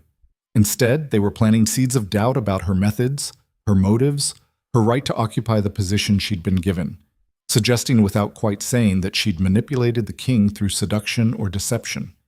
It was character assassination dressed up as concern. "Are you accusing me of something?" Isolde asked quietly. Lady Cordelia's smile widened. "Not at all, dear. We're simply observing that your situation is unusual. A king known for his ruthlessness suddenly declaring protection for a random servant. One has to wonder what convinced him." "Maybe he saw something worth protecting," Isolde said. "Or maybe you're very skilled at making powerful men see what you want them to see." The words landed like a slap, because that was the narrative they were building, that Isolde was a manipulative opportunist who'd seduced the king for personal gain, that her suffering had been exaggerated or fabricated, that she didn't deserve the position she'd been given. And the cruelest part was knowing people would believe it, because society always questions how victims survived instead of why they suffered in the first place. Isolde opened her mouth to respond, then stopped, because she'd just spotted something over Lady Cordelia's shoulder that made her blood run cold. A group of nobles had gathered near the fountain. Among them stood a man she recognized instantly despite 3 years in distance, her cousin Marcus, the son of her uncle Darius, the boy she'd grown up with, played with, trusted completely. Their eyes met across the garden, and Marcus smiled. It wasn't a friendly smile. It was the expression of someone who'd been waiting for exactly this moment. "Monk." The summons came at midnight. Isolde jerked awake to pounding on her chamber door and a guard's urgent voice. "Miss Vey." The king requires your immediate presence in the council chamber." She dressed quickly, her hands shaking. Midnight summons meant emergency. Crisis. Something catastrophic enough to warrant waking the entire palace. The corridors were eerily quiet as guards escorted her through darkened halls. Oil lamps cast flickering shadows across stone walls. Somewhere in the distance, she heard raised voices, arguments bleeding through closed doors. The council chamber doors stood open. Inside, chaos. King Lucien stood at the head of a massive table surrounded by advisors, generals, and nobles all talking over each other. Maps covered the table's surface, documents scattered across chairs. Everyone looked pale and tight-lipped with barely controlled panic. The king's eyes found Isolde immediately. Something in his expression made her stomach drop. "Everyone out," he said quietly. The room emptied in seconds. The doors closed. Silence filled the space between them like floodwater. Lucien crossed to a side table and poured 2 glasses of wine with hands that shook slightly. He drained his in one swallow. Then he turned to face her with an expression that looked like someone had torn his soul in half. "What happened?" Isolde asked. For a long moment, the king didn't answer. When he finally spoke, his voice carried the weight of someone confessing something unforgivable. "3 noble houses just declared formal opposition to my reign," he said. "They're calling my judgment compromised, claiming I've abandoned duty in favor of personal obsession." Isolde's breath caught. "They're demanding I revoke your status as consort," Lucien continued, threatening to withdraw military support if I don't. "And they found evidence." "Evidence of what?" He pulled a document from the table and handed it to her. Isolde's hands trembled as she read. It was a series of letters, written in her handwriting, addressed to various nobles, each one carefully crafted to make it look like she'd been planning this for months, planting herself in the palace, manipulating circumstances to gain the king's attention, orchestrating her own rise to power through calculated seduction. Every word was perfectly forged. Every signature matched hers exactly. And every piece of evidence had been authenticated by handwriting experts who swore under oath that Isolde Vey had written them herself. "This isn't real," she whispered. "I never wrote these. I wouldn't—" "I know. Then why—" "Because someone went to extraordinary effort to make it look real." The realization hit her like a physical blow. Someone had framed her, created evidence so convincing that even experts couldn't detect the forgery, planted it with nobles who wanted any excuse to undermine the king's authority. And they'd done it with surgical precision that suggested intimate knowledge of both her handwriting and the palace's political landscape. "Who?" Isolde asked. "Who would do this?" Lucien's jaw tightened. "Someone with access to your old documents, someone who understood court politics well enough to know exactly which nobles to approach, someone who had motive to destroy both of us." "Marcus," Isolde said. The name fell between them like a death sentence, because of course it was Marcus. Her cousin. The boy she'd grown up with. The one person who'd had access to letters she'd written as a child, who knew her handwriting intimately, who understood the family fortune well enough to know that her elevation threatened his own inheritance.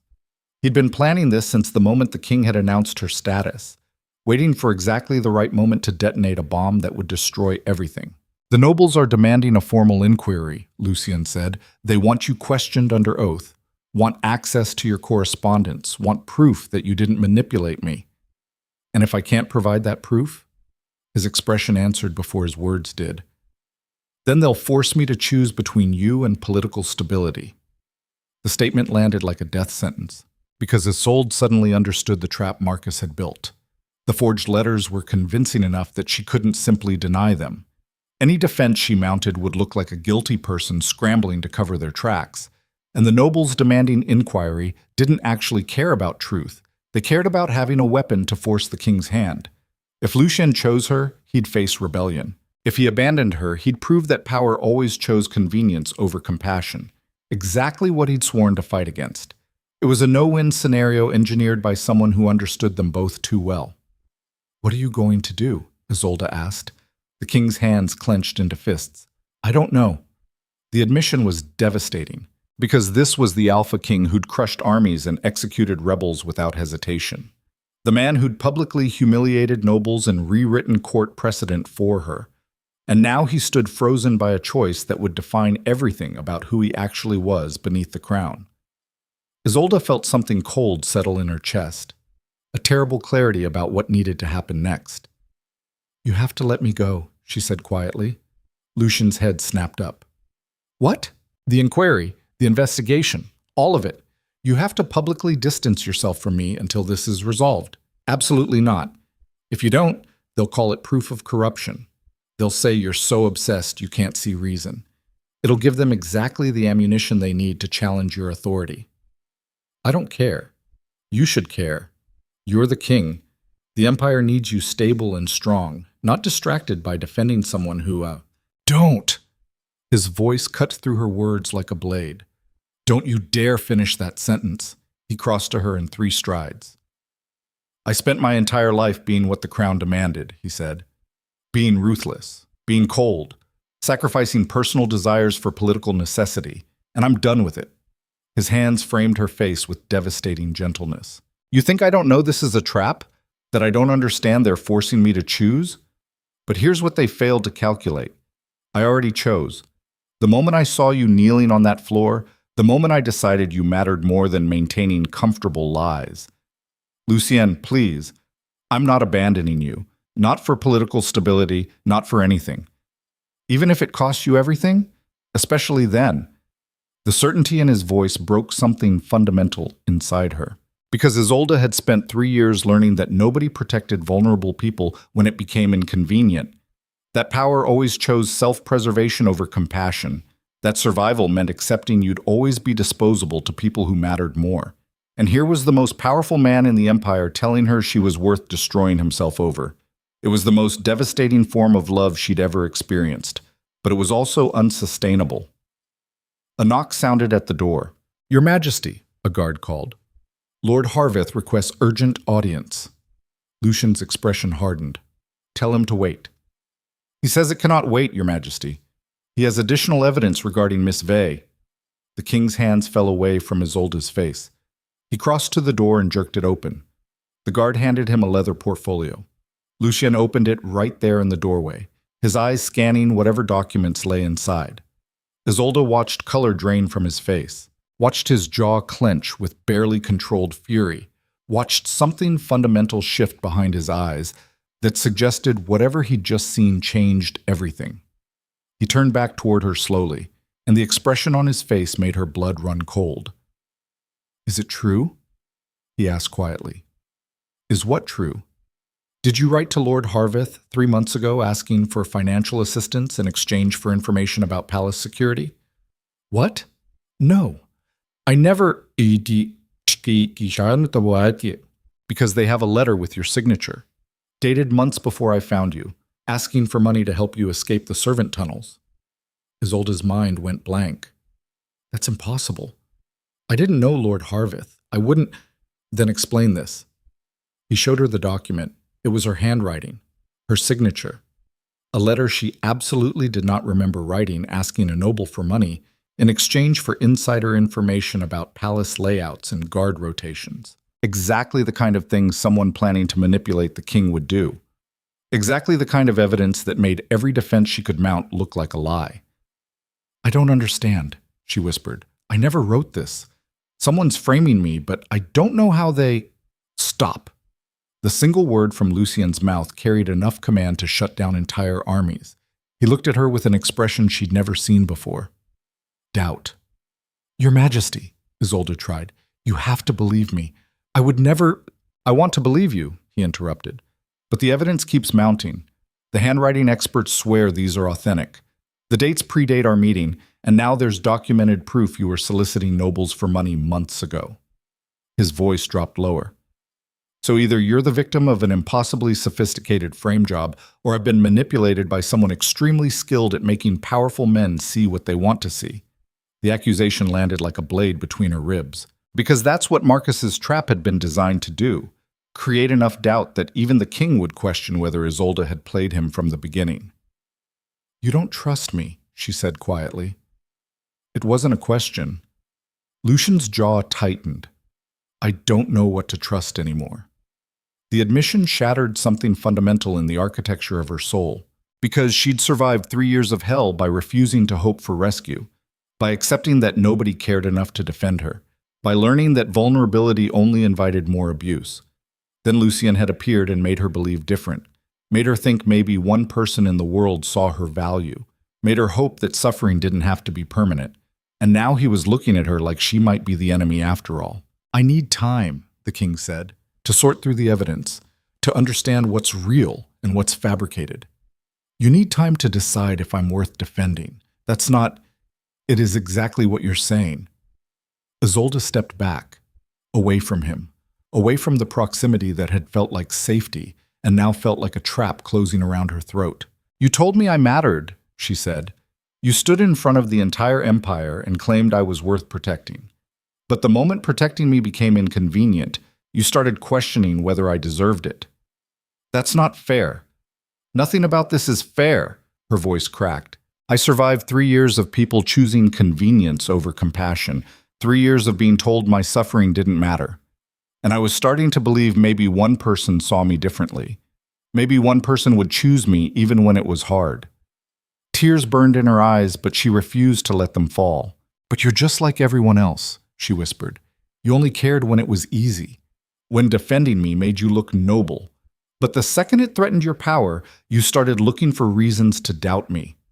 Isolde, I want to leave. You're not going anywhere until you can't keep me here. I'm not your prisoner. You're under my protection." She laughed bitterly. "Your protection is exactly what's destroying me." Before Lucien could respond, the door burst open. Guards flooded in, followed by Lord Harveth and 3 other council members. All of them wore expressions of grim satisfaction. "Your Majesty," Harveth said, "we have witnesses who claim Miss Vey approached them months ago with offers to provide palace intelligence.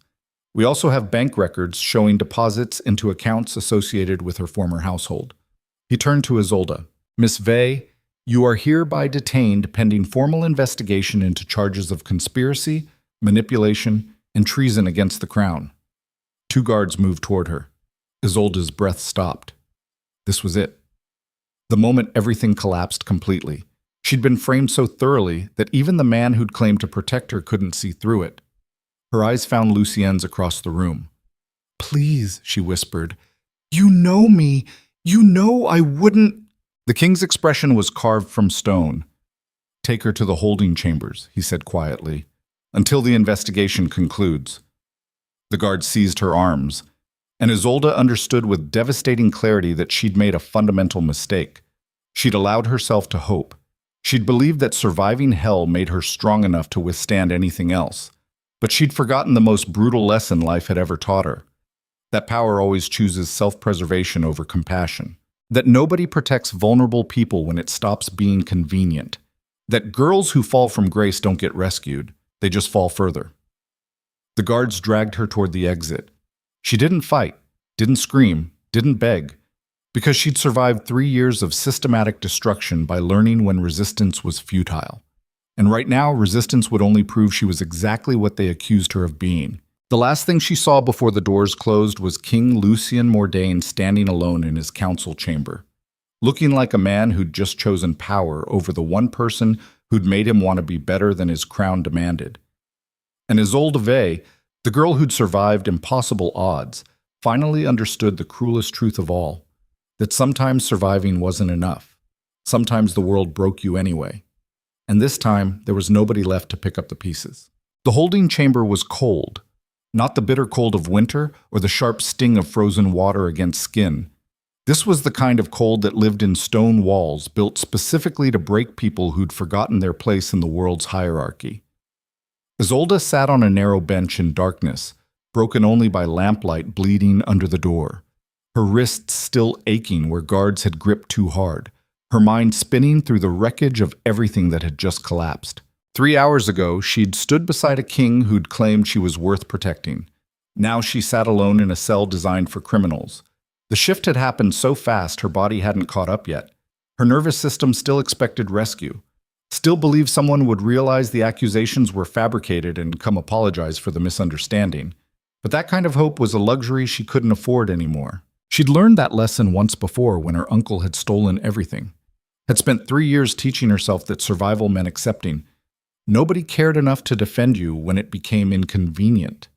Then Lucien had appeared and made her forget. made her believe different, made her think maybe one person in the world saw her value clearly enough to fight for it even when the fight got ugly.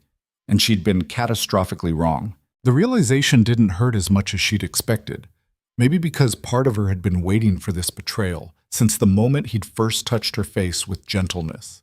Maybe because 3 years of systematic destruction had taught her that hope was just another weapon people use to hurt you more efficiently. Or maybe she'd simply run out of the emotional capacity required for surprise. Footsteps echoed in the corridor outside. Isolde's head lifted. The door opened and a figure entered carrying a single lamp. The light revealed a face she recognized instantly despite time and distance. Marcus Vey stood in the doorway wearing an expression of polite concern that didn't quite hide the triumph in his eyes. Her cousin, the boy she'd grown up with, the architect of her complete destruction. He closed the door behind him with careful precision. "Hello, Isolde," he said quietly. "It's been a long time." She didn't respond.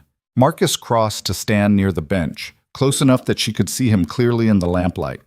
He'd grown since she'd last seen him, taller, broader in the shoulders, carrying himself with the confident ease of someone who'd never faced real consequences for anything. "You look well," he continued, "considering. Better than I expected, honestly. Prison usually breaks people faster than this." "Why are you here?" Her voice came out flat, emotionless. "To talk, to explain, to make sure you understand exactly how thoroughly you've lost." The casual cruelty in his tone was almost familiar. It reminded her of the nobles who'd stepped over her while she scrubbed floors, the same dismissive certainty that some people mattered and others were simply obstacles to be eliminated. "The forged letters were impressive," she said quietly. "How did you manage the handwriting?" Marcus smiled. "I kept every letter you wrote me as a child. Had them analyzed by experts who taught me to replicate your style perfectly. Then I simply wrote what needed to be written and backdated everything appropriately. And the witnesses who claimed I approached them? Paid actors who owed my father favors. Simple, really, when you understand how court politics actually work." He leaned forward slightly. "You made one critical mistake, Isolde. You assumed the king's protection was absolute. That love or compassion or whatever he felt for you would override political necessity. But power doesn't work that way." His voice dropped lower. "Eventually, every ruler has to choose between personal desires and maintaining control. And when that moment comes, they always choose the same thing, always. Because that's what power demands. That's the price of staying on top." Isolde's jaw tightened. He chose wrong. He chose survival. That's not wrong. That's just reality. Then reality is broken. Marcus laughed, a sound without humor or warmth. "You still don't understand, do you? The system isn't broken. It's working exactly as designed. Power protects power.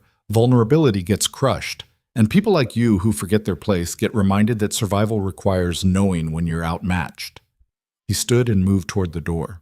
"My father's trial is tomorrow," he added. "He'll be found guilty, of course. The evidence is overwhelming. But I'll testify that you were the real architect of his crimes. That you manipulated him into stealing from your own inheritance so you could later play victim and gain the king's sympathy. That's insane. It's believable. And belief is all that matters in politics." His hand touched the door handle. "The king will have no choice but to execute you for treason," Marcus said. "And when you're dead, the Vey fortune will pass to me as the only surviving legitimate heir. Everything works out exactly as it should." He paused.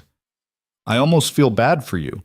You came so close to actually winning, standing beside the most powerful man in the empire, having everything you lost returned. But you forgot the fundamental rule."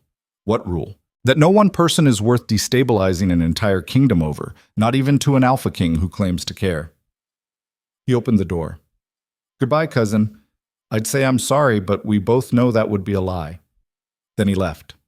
The door closed, and Isolde sat alone in the darkness, understanding with devastating clarity that she'd been outmaneuvered completely. King Lucien Mordane stood alone in his private chambers, staring at evidence scattered across a desk, like accusations waiting to be examined. Forged letters in Isolde's handwriting. Testimony from witnesses who swore she'd approached them months ago. Bank records showing suspicious deposits.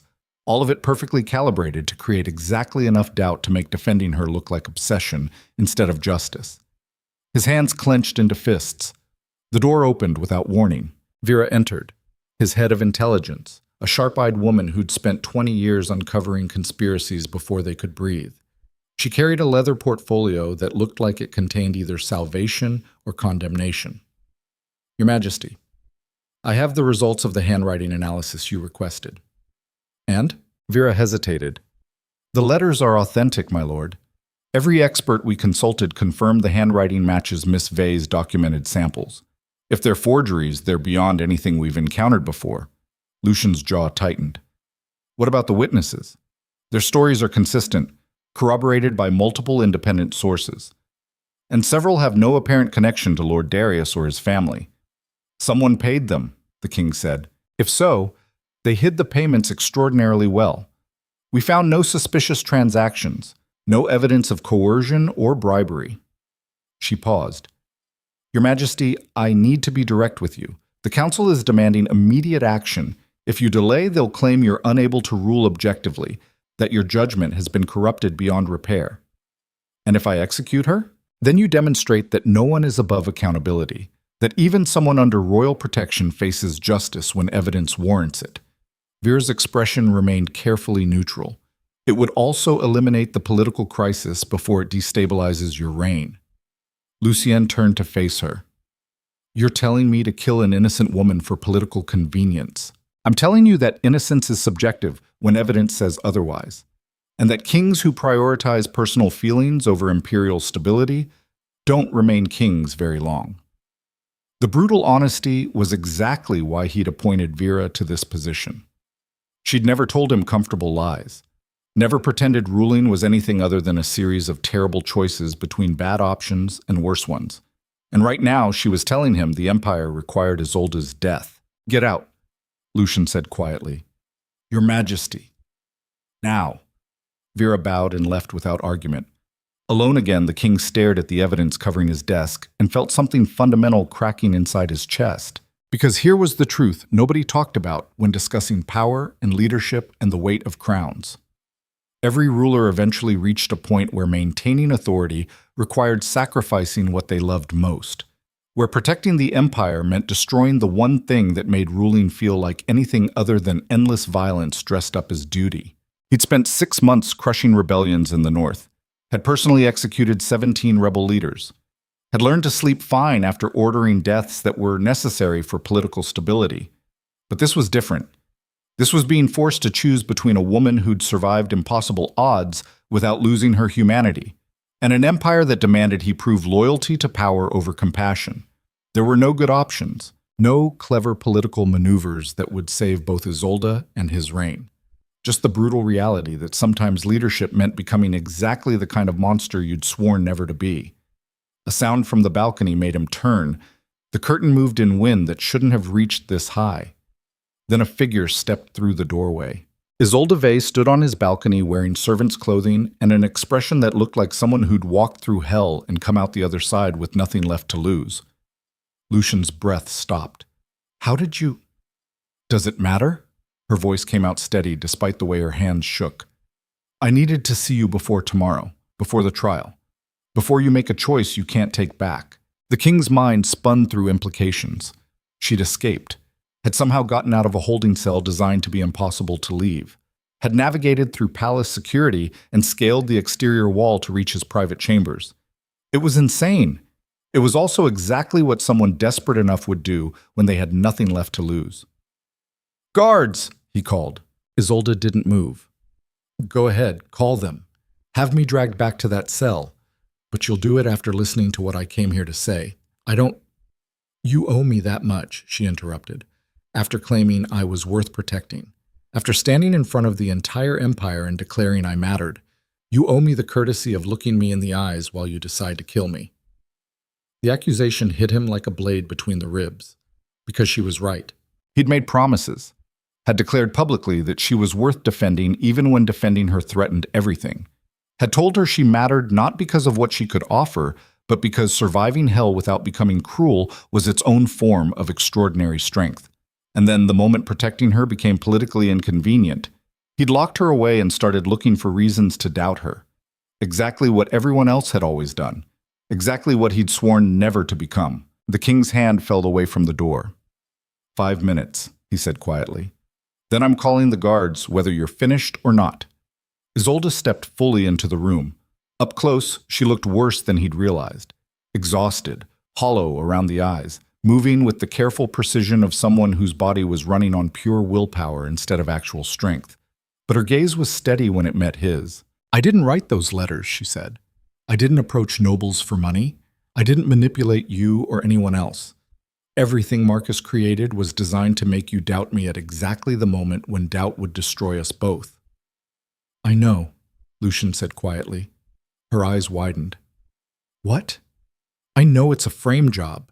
I know someone went to extraordinary effort to create evidence convincing enough to fool experts.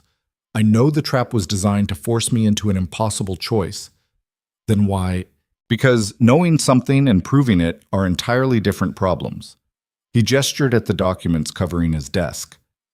Every piece of evidence supports the accusation that you manipulated me. Every expert confirms the handwriting is authentic. Every witness corroborates a timeline that makes you look guilty. And I have no way to dismantle it without looking like a king so obsessed he can't see obvious truth. So you're choosing the empire over me. I'm choosing survival over self-destruction.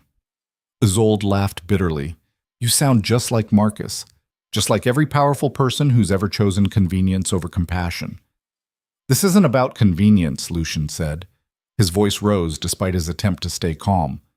This is about preventing a civil war, about maintaining stability in a kingdom that's already fracturing, about understanding that sometimes protecting millions of people requires sacrificing one.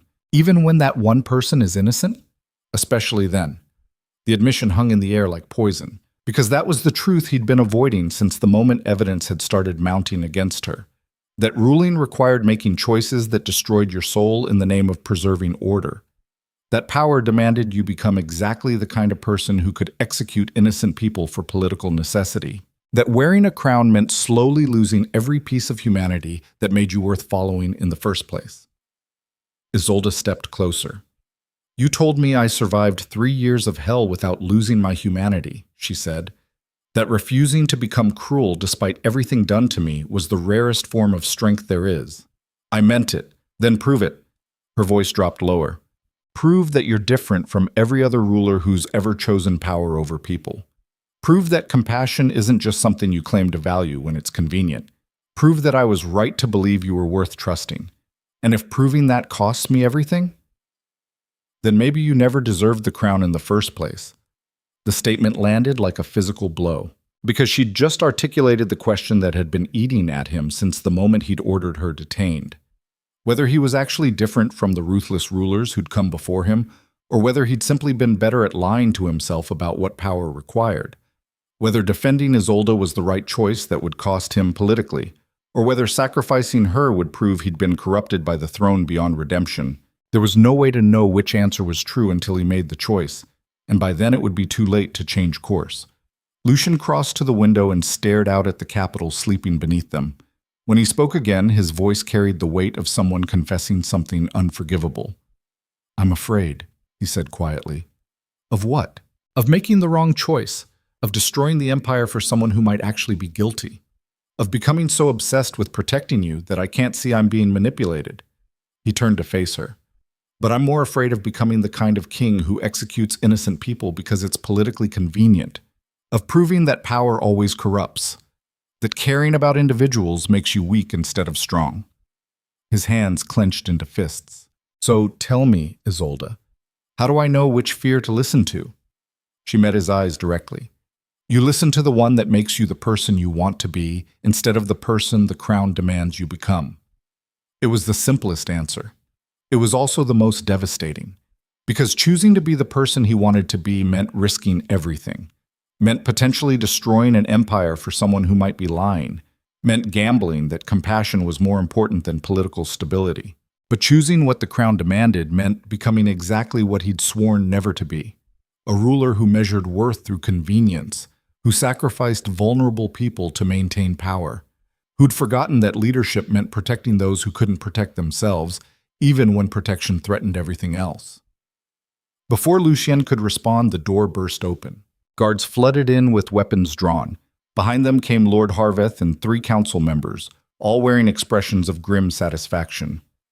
"Your Majesty," Harveth said, "the prisoner has escaped. We tracked her to—" He stopped. His eyes found Isolde standing beside the king. "She's here," he finished quietly. "In your private chambers. That alone is grounds for—" "Everyone out?" Lucien interrupted. "Your Majesty, this is highly irregular. Protocol demands I set out." The command in the king's voice made even the guards hesitate, but Harveth stood his ground.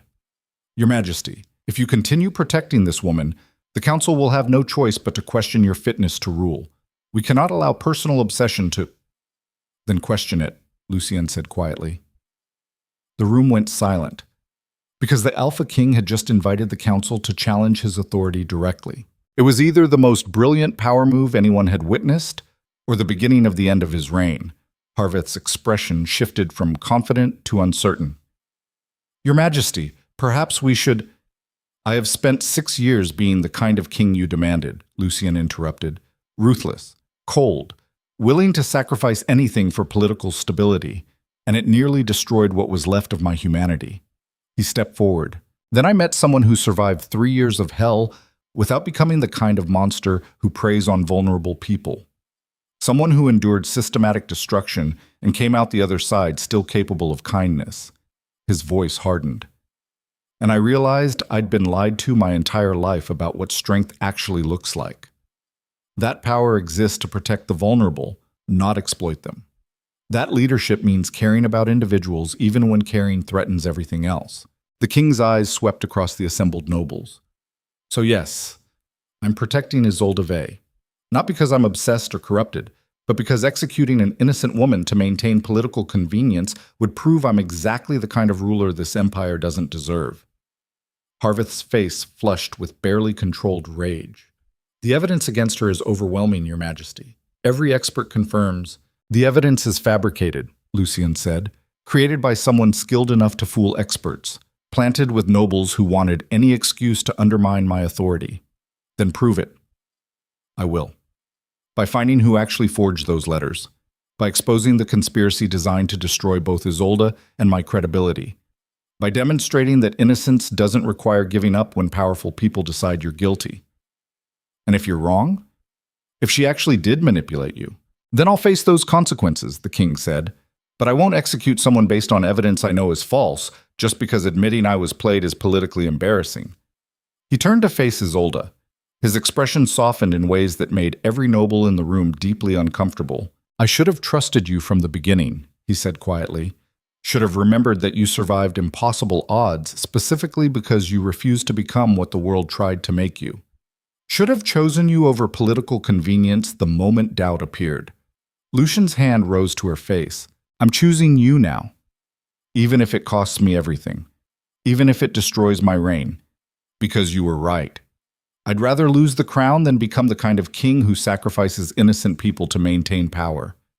Tears burned in Isolde's eyes, but she refused to let them fall. Because the Alpha King had just made the choice that would either save them both or destroy an empire. And there was no way to know which until the consequences finished unfolding. Harveth's voice cut through the moment like a blade. "Then you leave us no choice, Your Majesty. The council will convene emergency session tomorrow to address your fitness to rule, and Miss Vey will stand trial for treason regardless of your personal feelings." He turned toward the door. "Guards, take her back to the holding cell." The soldiers moved forward reluctantly. Lucien's hand fell to the sword at his hip. The movement was casual, almost lazy, but every person in the room recognized the threat beneath it. "The first person who touches her will lose their hand," the king said quietly. "The second will lose their head. And anyone who thinks I'm bluffing is welcome to test that theory." Absolute silence fell, because everyone understood what was actually happening. The Alpha King had just declared he would kill his own guards to protect a woman accused of treason. It was either the most romantic gesture in imperial history or the beginning of a civil war that would tear the kingdom apart. Harveth's expression went pale. "Your Majesty, you cannot—" "Watch me." The 2 words carried enough menace to make hardened soldiers reconsider their career choices. For 3 heartbeats, nobody moved. Then footsteps echoed in the corridor outside. A new voice called from the doorway. Perhaps I can offer some clarity to this situation. Everyone turned. A woman entered carrying a leather case that looked like it contained either salvation or damnation. She was older, gray-haired, sharp-eyed, wearing the formal robes of a master forensic analyst. "Who are you?" Harveth demanded. "Magistrate Alara Thorne," the woman said. "Independent handwriting expert retained by His Majesty to examine the evidence against Miss Vey." She crossed to the desk and began laying out documents. "I've spent the last 6 hours analyzing the letters in question," she continued, comparing them against authenticated samples of Miss Vey's handwriting from multiple periods of her life. "And?" Lucien asked. Magistrate Thorne pulled out a magnifying device and held it over one of the forged letters. "The forgeries are extraordinary," she said. "Whoever created them studied Miss Vey's writing extensively. They replicated her letter formations, her pressure patterns, even the specific way she crosses her T's. So they're authentic," Harveth said with barely concealed satisfaction. "No," the magistrate corrected. "They're forgeries, brilliant ones, but forgeries nonetheless." She pointed to a specific section of text. "The ink composition is wrong for the dates claimed. These letters were supposedly written months ago using standard palace supplies, but chemical analysis shows they were created within the last week using ink manufactured specifically for high-quality forgery work." The room erupted. Harveth's face went from pale to flushed. "That's impossible." Multiple experts examined what they were shown," Magistrate Thorne interrupted. "But nobody tested the actual materials until tonight. And materials don't lie the way people do." She produced another document. "Furthermore, I traced the source of this particular ink to a specialty shop in the merchant district. The owner remembers selling it to a young nobleman 3 weeks ago, a man matching the description of Marcus Vey." Silence fell like a guillotine blade. Because in one moment, the entire case against Isolde had collapsed. The forged evidence exposed. The conspiracy revealed. The truth laid bare before everyone who'd been ready to execute an innocent woman for political convenience. Harveth opened his mouth and closed it again without speaking. The guards looked at each other with expressions that suggested they were deeply relieved they hadn't followed orders to seize Isolde. And King Lucien Mordane stood vindicated in his choice to trust compassion over political convenience. "Find Marcus Vey," the king said quietly, "and bring him before me in chains." The guards scattered immediately. Lucien turned to Harveth. "You will publicly apologize to Miss Vey," he said. "You will acknowledge that the council rushed to judgment based on fabricated evidence, and you will recommend full restoration of her status and titles. It wasn't a request." "Your Majesty," Harveth stammered. We were simply trying to protect the integrity of—" "You were trying to eliminate someone whose elevation threatened your comfortable assumptions about who deserves power," Lucien interrupted coldly. "And you nearly succeeded in forcing me to execute an innocent woman to maintain political stability." His eyes hardened. "Consider very carefully whether you want to test my patience further." Harveth bowed and retreated without another word. The room emptied quickly after that. Within minutes, only Lucien and Isolde remained. The king turned to face her. "I'm sorry," he said quietly, "for doubting you, for letting fear override conviction, for almost choosing the same thing everyone else has always chosen." "You chose right, in the end," Isolde said. "That's what matters." "Barely. And only because you refused to run when running would have been easier." He stepped closer. "You climbed the palace exterior wall to reach me, risked everything to make me face the choice I'd been avoiding, demanded I be the person I claimed to be instead of the person the crown demanded." Lucien's hand rose to her face. "That took more courage than anything I've done in 6 years of warfare." "Or more desperation," Isolde said. "Maybe those are the same thing when you have nothing left to lose." He leaned forward until his forehead rested against hers. "I'm going to find everyone involved in this conspiracy," he whispered. "I'm going to expose every noble who helped Marcus, every official who was bribed, every person who watched you suffer and chose convenience over compassion. And then I'm going to rebuild this empire into something that actually protects vulnerable people instead of crushing them." His lips brushed across hers with devastating gentleness. "Starting with making sure you never have to fight alone again." Isolde's breath caught, because the Alpha King had just promised to wage war against an entire corrupt system. For her. And judging by the absolute certainty in his voice, he meant every word. Tomorrow, Lucien said, we face the council together. We expose Marcus publicly. We hold every person who participated in this conspiracy accountable. His eyes hardened. And we teach this empire that power exists to protect people, not exploit them. Isolde looked into his eyes and saw the truth there. He'd chosen her, chosen compassion over convenience, chosen to risk everything rather than become the kind of ruler who sacrificed innocent people for political stability. It was either the most beautiful form of love or the beginning of a war that would reshape an entire kingdom. She didn't know which outcome awaited them, but she knew one thing with absolute certainty. They'd face it together. And whatever came next, she was done running, done hiding, done apologizing for surviving. The climax was here. And the Empire was about to learn whether an Alpha King's love was strong enough to burn down a corrupt system, or whether the system would destroy them both for daring to believe compassion could survive in a world built on cruelty. The trial began at dawn. The throne room filled before sunrise with nobles who'd spent the night whispering about scandals and conspiracies, and the king who'd threatened to kill his own guards over a woman accused of treason. Every seat was occupied. Every wall lined with spectators, desperate to witness whatever would unfold when power and compassion collided in ways that would reshape the empire. Isolde stood beside King Lucien at the base of the throne, wearing formal court attire that marked her as someone under royal protection instead of a prisoner awaiting execution. The fabric felt strange against her skin after hours in a holding cell. But what felt stranger was the weight of thousands of eyes tracking her every movement with expressions ranging from hostile to curious to something that might have been hope. Because this trial wasn't just about her anymore. It had become a referendum on whether the empire valued justice or convenience, whether power existed to protect vulnerable people or exploit them, whether one king could actually change a system built on centuries of teaching rulers that compassion was weakness. The doors opened. Guards entered, dragging a figure between them. Marcus Vey looked worse than Isolde had ever seen him. His expensive clothing was torn and dirty, blood crusted at the corner of his mouth where someone had hit him hard enough to split his lip. But his eyes burned with the kind of rage that came from someone who'd built their entire life on being untouchable, discovering they were catastrophically wrong. He fought the guards every step, struggled against their grip with desperate strength, that accomplished nothing except making the restraints bite deeper into his wrists. They forced him to his knees in the center of the floor. King Lucien remained seated on the throne, his expression carved from cold stone and absolute authority. When he spoke, his voice carried across the hall with devastating clarity. Marcus Vey, you stand accused of conspiracy, forgery, and attempted murder through judicial manipulation. How do you answer? Marcus lifted his head and smiled. Not guilty, he said. Every piece of evidence I created was accurate.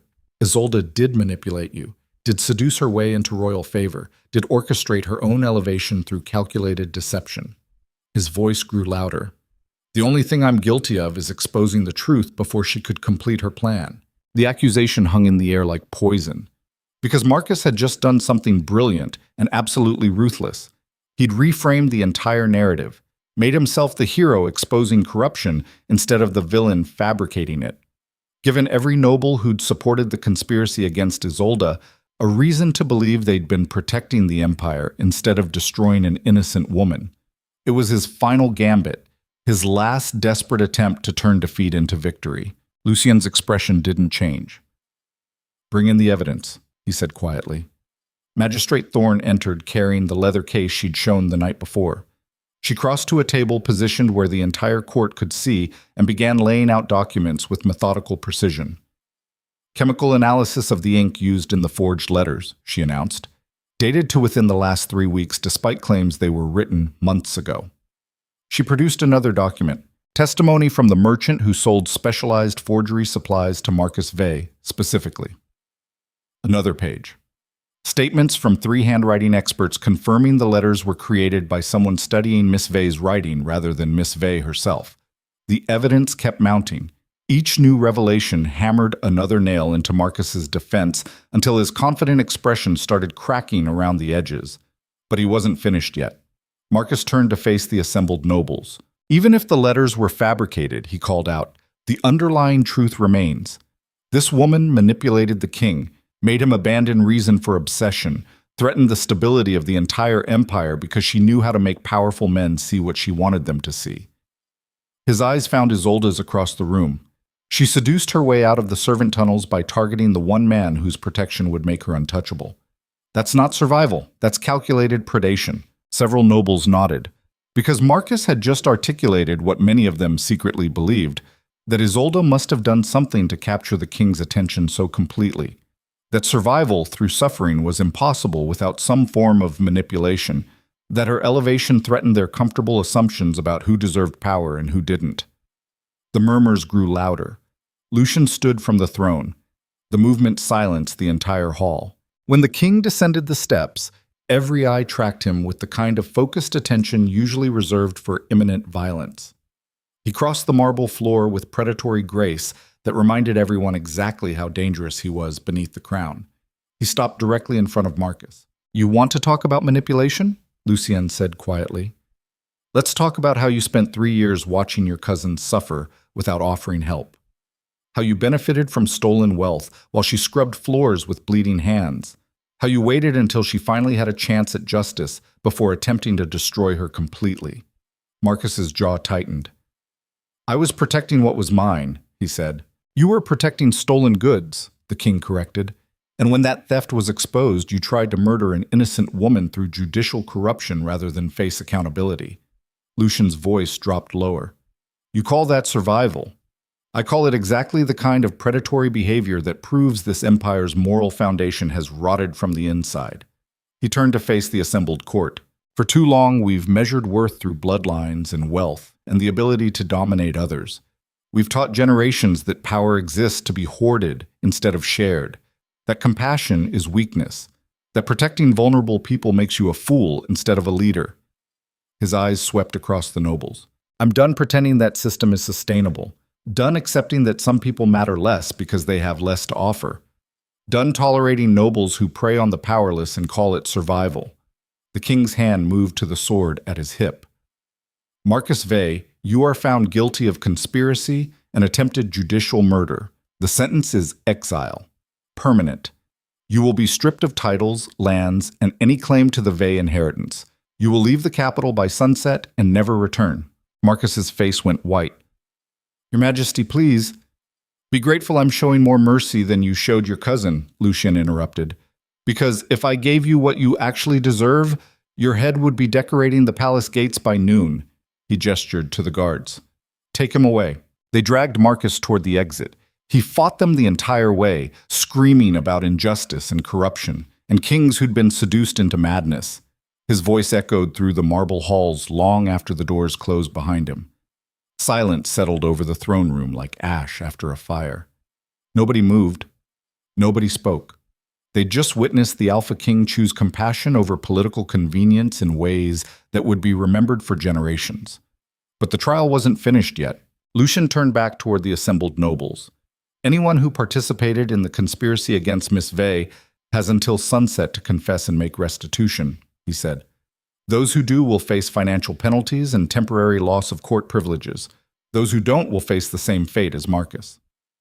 His expression hardened. "I suggest you choose wisely." Within minutes, 7 nobles stood requesting private audience with the king. Within an hour, the number had grown to 15. By midday, nearly 30 members of the aristocracy had confessed to various degrees of complicity in Marcus's schemes, from providing false testimony to helping forge documents to simply staying silent when they should have spoken up. The political landscape of the empire fractured and reformed in real time. Old alliances collapsed, new ones emerged. And at the center of it all stood a king who decided protecting one vulnerable person was more important than maintaining comfortable lies about how power should work. The coronation happened 3 days later. Isolde stood in an antechamber off the main cathedral, wearing silver and black silk that felt like armor disguised as formal wear. Through the heavy doors, she could hear the murmur of thousands of people gathering to witness whatever announcement had warranted such extraordinary ceremony. Her hands wouldn't stop shaking. A knock sounded. "Come in," she called. King Lucien entered wearing full royal regalia that made him look like something carved from legend instead of flesh. The crown rested on dark hair like a weapon that had finally found its proper wielder. But his eyes were gentle when they found hers. "You don't have to do this," he said quietly. "If the weight is too much—" "It's terrifying," Isolde interrupted, "but I'm doing it anyway. Why?" "Because you taught me that surviving hell gives you a responsibility to make sure other people don't have to endure the same thing." She met his eyes. "Because someone needs to stand beside you and remind the Empire that power exists to protect people instead of exploit them. And because running from fear only teaches it that you're worth chasing." Lucien crossed the room and stopped close enough that she could see the gold flecks in his dark eyes. "I'm going to ask you something," he said, "and I need you to answer honestly." "All right. Do you want this? The crown, the title, the political warfare that comes with standing beside me? Or are you accepting it because you think it's what I need?" The question was so unexpected it stole her breath, because here was the most powerful man in the Empire asking whether she actually wanted the position he was offering, instead of assuming her agreement or demanding it as payment for protection. It was the kind of consideration nobody had shown her in 3 years. "I want it," Isolde said quietly, "not because I need the power, but because I refuse to let fear make me invisible again." Her voice grew stronger. "I want to stand in front of nobles who watched me scrub floors and force them to acknowledge that worth doesn't come from bloodlines. I want to build systems that actually protect vulnerable people instead of crushing them. I want to prove that surviving hell doesn't disqualify you from leadership. It gives you perspective others lack." She stepped closer. "And I want to stand beside you while you rebuild this empire into something that doesn't require people like me to suffer before anyone cares." Lucien's expression shifted into something she couldn't quite read. "Then let's go show them what happens when the discarded refuse to stay forgotten," he said. He offered his arm. Isolde took it, and together they walked through the cathedral doors into a future neither of them could predict, but both had chosen to face anyway. The ceremony was unlike anything the Empire had witnessed before. Traditional coronations elevated queens through marriage contracts and political alliances, bloodline joining bloodline to produce heirs and strengthen dynasties. But King Lucien had announced this would be different, that he was elevating Isolde not through marriage but through formal recognition of her worth as a survivor and leader. It was revolutionary. It was also absolutely terrifying for anyone invested in maintaining traditional power structures. The cathedral was packed beyond capacity. Nobles filled the front sections. Common people crowded the galleries. Even servants had been granted entry to witness something that would reshape their understanding of who mattered in the Empire. Isolde walked down the central aisle beside Lucien, feeling the weight of thousands of eyes tracking her movement. Some faces showed curiosity, others hostility. Many simply looked confused about what was actually happening. But in the galleries above, she saw something else. Servants who'd worked beside her in the tunnels. Guards who'd watched her scrub floors without intervening but apparently hadn't forgotten. The invisible people who kept the Empire running but rarely received recognition for it. They were standing, not sitting like the nobles. Standing in a gesture of respect that made Isolde's throat close with emotions she couldn't name. The procession reached the altar. An officiant in formal robes stepped forward, the kingdom's highest judicial authority, charged with witnessing oaths and binding contracts in ways that carried legal weight across the empire. King Lucien addressed the assembled crowd. "We gather today to witness something this empire has never seen before," he said. "The elevation of someone who earned their position not through bloodline or wealth or political maneuvering, but through surviving impossible odds without losing their humanity." His voice carried across the cathedral with devastating clarity. Isolde Vey spent 3 years enduring systematic destruction. She was robbed, abused, abandoned by every system meant to protect her, and she survived by refusing to become cruel despite everything done to her. He turned to face her. That kind of strength deserves recognition. That kind of character deserves elevation. And that kind of survival proves worth more convincingly than any bloodline ever could. The king gestured to the officiant. "Today I name Isolde Vey as royal consort with full authority to act on behalf of the crown. I grant her position on the ruling council.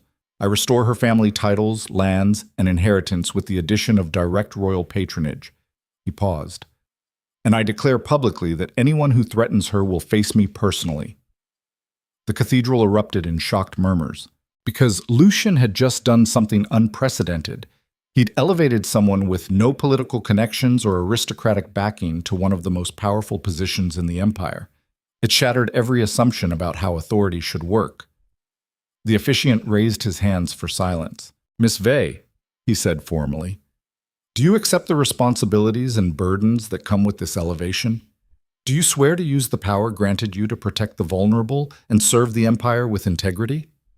Isolde's voice came out steady, despite the way her hands shook. "I do," she said.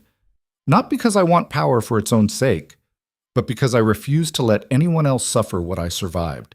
Because someone needs to stand for people society throws away.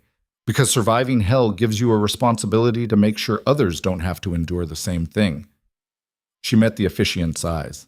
"I swear to remember where I came from, to never forget what it feels like to be powerless, to use every advantage I've been given to protect people who can't protect themselves." Her voice grew stronger. "And I swear that anyone who mistakes my compassion for weakness will discover exactly how strong you have to be to survive 3 years of systematic destruction without becoming a monster." The cathedral went silent, because they just heard someone claim power, not through entitlement, but through earned authority. Not through bloodline, but through survival. Not through dominance, but through refusing to let cruelty win. It was the most radical assertion of worth anyone had witnessed. The officiant produced a circlet of silver, simpler than a crown, but no less significant. He placed it on Isolde's head with hands that trembled slightly. "By the authority granted me," he said, "I recognize Isolde Vey as royal consort with all rights, privileges, and responsibilities that entails." He turned to the crowd. "Rise for your new leader." The nobles remained seated, most of them anyway. A few stood reluctantly. Others exchanged glances that suggested they were calculating political costs versus social expectations. Many simply sat with expressions of barely concealed hostility, but in the galleries above, every servant rose, every guard, every administrative worker and kitchen staff member and stable hand who'd spent their lives being invisible to people who mattered. They stood in a wave of recognition that swept through the cathedral like wildfire, and they applauded. The sound started quietly, a slow clap from someone in the back. Then another joined, then a dozen more. Within seconds, the applause had grown into a roar that drowned out everything else. Because the invisible people of the empire were celebrating one of their own rising to a position where she could actually change the systems that had crushed her. It was vindication. It was revolution. It was the moment when power and compassion collided in ways that would reshape an empire. Isolde looked out at the crowd and felt something she hadn't experienced in 3 years: belonging. Not the fragile kind that depended on wealth or status or bloodlines, but the fierce, unbreakable kind that came from shared suffering and mutual recognition that survival mattered more than convenience. She'd found her people, and together they were going to burn down every corrupt system that had tried to destroy them. Mike. The celebration lasted 3 days, but the real work began the morning after. Isolde sat in her new office, a suite of rooms in the royal wing with windows overlooking gardens she'd once been forbidden to walk through, staring at documents that outlined the scope of everything broken in the empire's approach to justice. Inheritance laws that allowed powerful relatives to steal from orphans, court procedures that favored nobles over commoners, employment protections so weak that servants could be abused without consequence. Every page represented someone who'd suffered the way she had. Every reform she enacted would protect people she'd never meet from enduring what she'd survived. A knock sounded at the door. "Come in," she called. Lucien entered carrying 2 glasses of wine and an expression that suggested he'd been thinking about something heavy. He settled into a chair across from her desk and pushed 1 glass in her direction. "You've been working since dawn," he said. "Take a break." "There's too much to fix," Isolde replied. "Every hour I delay is another hour someone else might be suffering. The empire won't collapse if you rest for 20 minutes. She took the glass anyway. They sat in companionable silence for a moment, both of them processing everything that had happened in the last week. From her arrest to the trial, to the coronation that had reshaped the political landscape. "Do you regret it?" Lucien asked quietly. "Accepting this position. Painting a target on yourself for every noble who resents change." Isolde considered the question. No, she said finally. I regret that it took me 3 years of hell to reach a place where I could actually help people. I regret that the system is so broken it requires someone at the top caring before anything changes. But I don't regret standing beside you while we try to fix it. She met his eyes. Do you regret choosing me over political convenience? Every day, Lucien said. The admission hit her like a physical blow. Then he continued. Every day I regret not finding you sooner, not seeing the injustice happening right under my nose, not burning down this corrupt system years ago instead of waiting until it destroyed someone I cared about to finally act. His hand reached across the desk to cover hers. But I don't regret choosing you, he said quietly. That's the only decision I've made in 6 years that I'm completely certain was right. Isolde's throat closed around emotions she couldn't quite articulate, because here was the truth. Nobody talked about when discussing power and leadership and the weight of making choices that affected millions of lives. That sometimes the hardest decisions were also the most important ones. That caring about individuals didn't make you weak. It made you the kind of leader worth following. That love wasn't a distraction from duty. It was what made duty feel like anything other than endless violence dressed up as necessity. I'm scared, she admitted, of failing, of not being strong enough, of discovering I'm not actually capable of the changes I want to make. Good, Lucien said. Fear means you understand the stakes. What if I make mistakes? You will make mistakes. Everyone does. The question is whether you learn from them or let them destroy you. He squeezed her hand. You survived 3 years of systematic destruction without losing your humanity, he continued. You endured abuse that would have broken most people and came out the other side still capable of compassion. That's not luck. That's character. His eyes held hers. So yes, you'll make mistakes, but you'll also accomplish things nobody else could because you remember what it feels like to be powerless. And that perspective is worth more than any political training. The words settled into Isolde's chest like stones finding their proper place. Because Lucien was right. She brought something to leadership that couldn't be taught or inherited, lived experience of what the empire did to vulnerable people when nobody was watching. That knowledge was power, and she was going to use it to burn down every system that had tried to destroy her. 6 months later, the changes had begun to show. New inheritance laws protected orphans from predatory relatives. Court reforms gave commoners actual recourse against noble abuse. Employment protections made it illegal to harm servants without facing consequences. It wasn't perfect. Many nobles resisted. Some tried to undermine the reforms through legal loopholes or political maneuvering. But for the first time in generations, vulnerable people had someone at the top who remembered what vulnerability felt like. And that made all the difference. Isolde stood on the palace balcony overlooking the capital as evening settled across the city. Lamplight bloomed in windows below like stars reflected in dark water. Somewhere down there, people were living lives that would never be documented in history books or celebrated in songs. But they mattered, every one of them. Footsteps approached from behind. She didn't turn around. You're thinking too hard again, Lucien said quietly. I'm thinking about how many people are still suffering, Isolde replied. How much more work there is. How long it will take to actually fix everything broken in this empire. The king settled beside her against the balcony railing. You can't save everyone, he said. I know, but I can save more than nobody. She turned to face him. 3 years ago, I was invisible. Disposable. Someone society threw away without a second thought. Now I have the power to make sure fewer people have to endure that. Her voice grew quieter. That's worth every political battle. Every noble who resents me. Every risk I'm taking by refusing to be what people expect.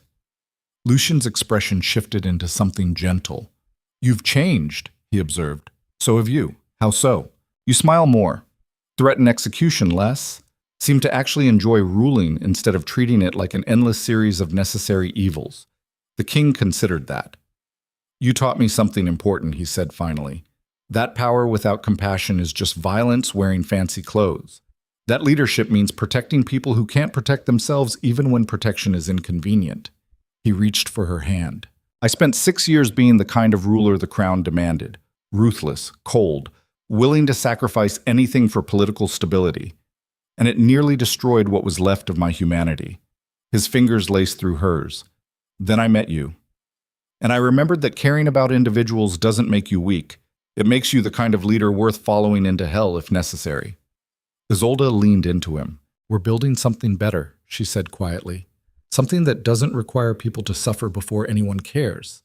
Something that actually protects the vulnerable instead of exploiting them. It won't be perfect, Lucien warned. Nothing is. But it'll be better than what we had. They stood together in comfortable silence as darkness settled across the capital. Below them, the empire glittered with lamplight and possibility and the slow, grinding work of systemic change. It would take years, maybe generations, but the foundation had been laid by two people who'd refused to accept that power had to corrupt. That compassion was weakness, that some lives mattered less than others. Do you ever think about what would have happened if I hadn't found you that night? Lucien asked. Isolde considered the question. I'd probably be dead, she said honestly, or still scrubbing floors, still invisible, still accepting that survival was the best I could hope for. She turned to face him. But you did find me, and everything changed, not because you rescued me, but because you saw worth where everyone else saw nothing. That changed me more than any rescue could have. Her hand rose to his face. You taught me that my survival mattered, that refusing to become cruel despite everything done to me was strength instead of weakness, that I deserved protection not because I could offer something in return, but because all people deserve basic dignity. Tears burned in her eyes, but she let them fall this time. So thank you for seeing me, for choosing compassion over convenience, for proving that at least one person in this empire cared more about justice than political stability. Lucien pulled her close. You're the strongest person I've ever met, he whispered against her hair.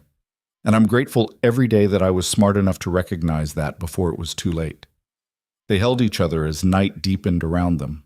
Two people who'd found each other at exactly the right moment, who'd chosen each other despite every political pressure demanding otherwise, who'd decided that building something better was worth every risk and sacrifice, an endless battle against people invested in maintaining broken systems. Below them, the empire continued its slow transformation. Above them, stars emerged in darkness like promises waiting to be kept. And between them existed something rare and absolutely revolutionary. Love that refused to compromise. Compassion that demanded accountability. Power wielded not for domination, but for protection. It was the beginning of something unprecedented. Not a perfect empire, but one where vulnerable people had someone at the top who remembered what vulnerability felt like. Where survival was celebrated instead of dismissed. Where the discarded could rise and the invisible could finally be seen. Isolde had started this journey as a girl scrubbing floors in servant tunnels. She'd survived systematic destruction, endured betrayal from people who should have protected her, faced execution for crimes she didn't commit, and emerged from it all as someone who understood that true strength wasn't about dominating others. It was about refusing to let cruelty win, about choosing compassion even when compassion threatened everything, about standing up and demanding to be seen even when the world insisted you remain invisible. She'd learned the hardest lesson life could teach. That power didn't protect the weak, it fed on them. But she'd also learned something more important, that one person caring was enough to start a revolution, that survival gave you perspective others lacked, that the broken could rebuild themselves into something stronger than they'd ever been before breaking. King Lucien and Queen Isolde would rule together for 40 years. They would face rebellions and conspiracies and endless political warfare from nobles who resented change. But they would also build systems that actually protected vulnerable people, would elevate servants to positions of authority based on character instead of bloodlines, would teach an entire empire that compassion wasn't weakness, it was the foundation of sustainable power. And long after they were gone, the empire would remember them. Not as perfect rulers, but as people who'd proven that caring about individuals mattered more than maintaining comfortable lives, that love could reshape kingdoms, that the discarded could rise, and that sometimes the most important thing a king could do was kneel beside a broken girl on a palace floor and ask what happened to her. That single act of compassion had changed everything, had proven that one person seeing worth where others saw nothing could spark a revolution, had demonstrated that power existed not to crush the vulnerable but to protect them. The empire would never be the same, And Isolde Vey, the girl who'd survived impossible odds, would spend the rest of her life making sure nobody else had to endure what she'd suffered. That was her legacy. Not the crown, not the title, but the absolute certainty that she'd transformed her pain into protection for people she'd never meet. And in the end, that mattered more than any throne ever could.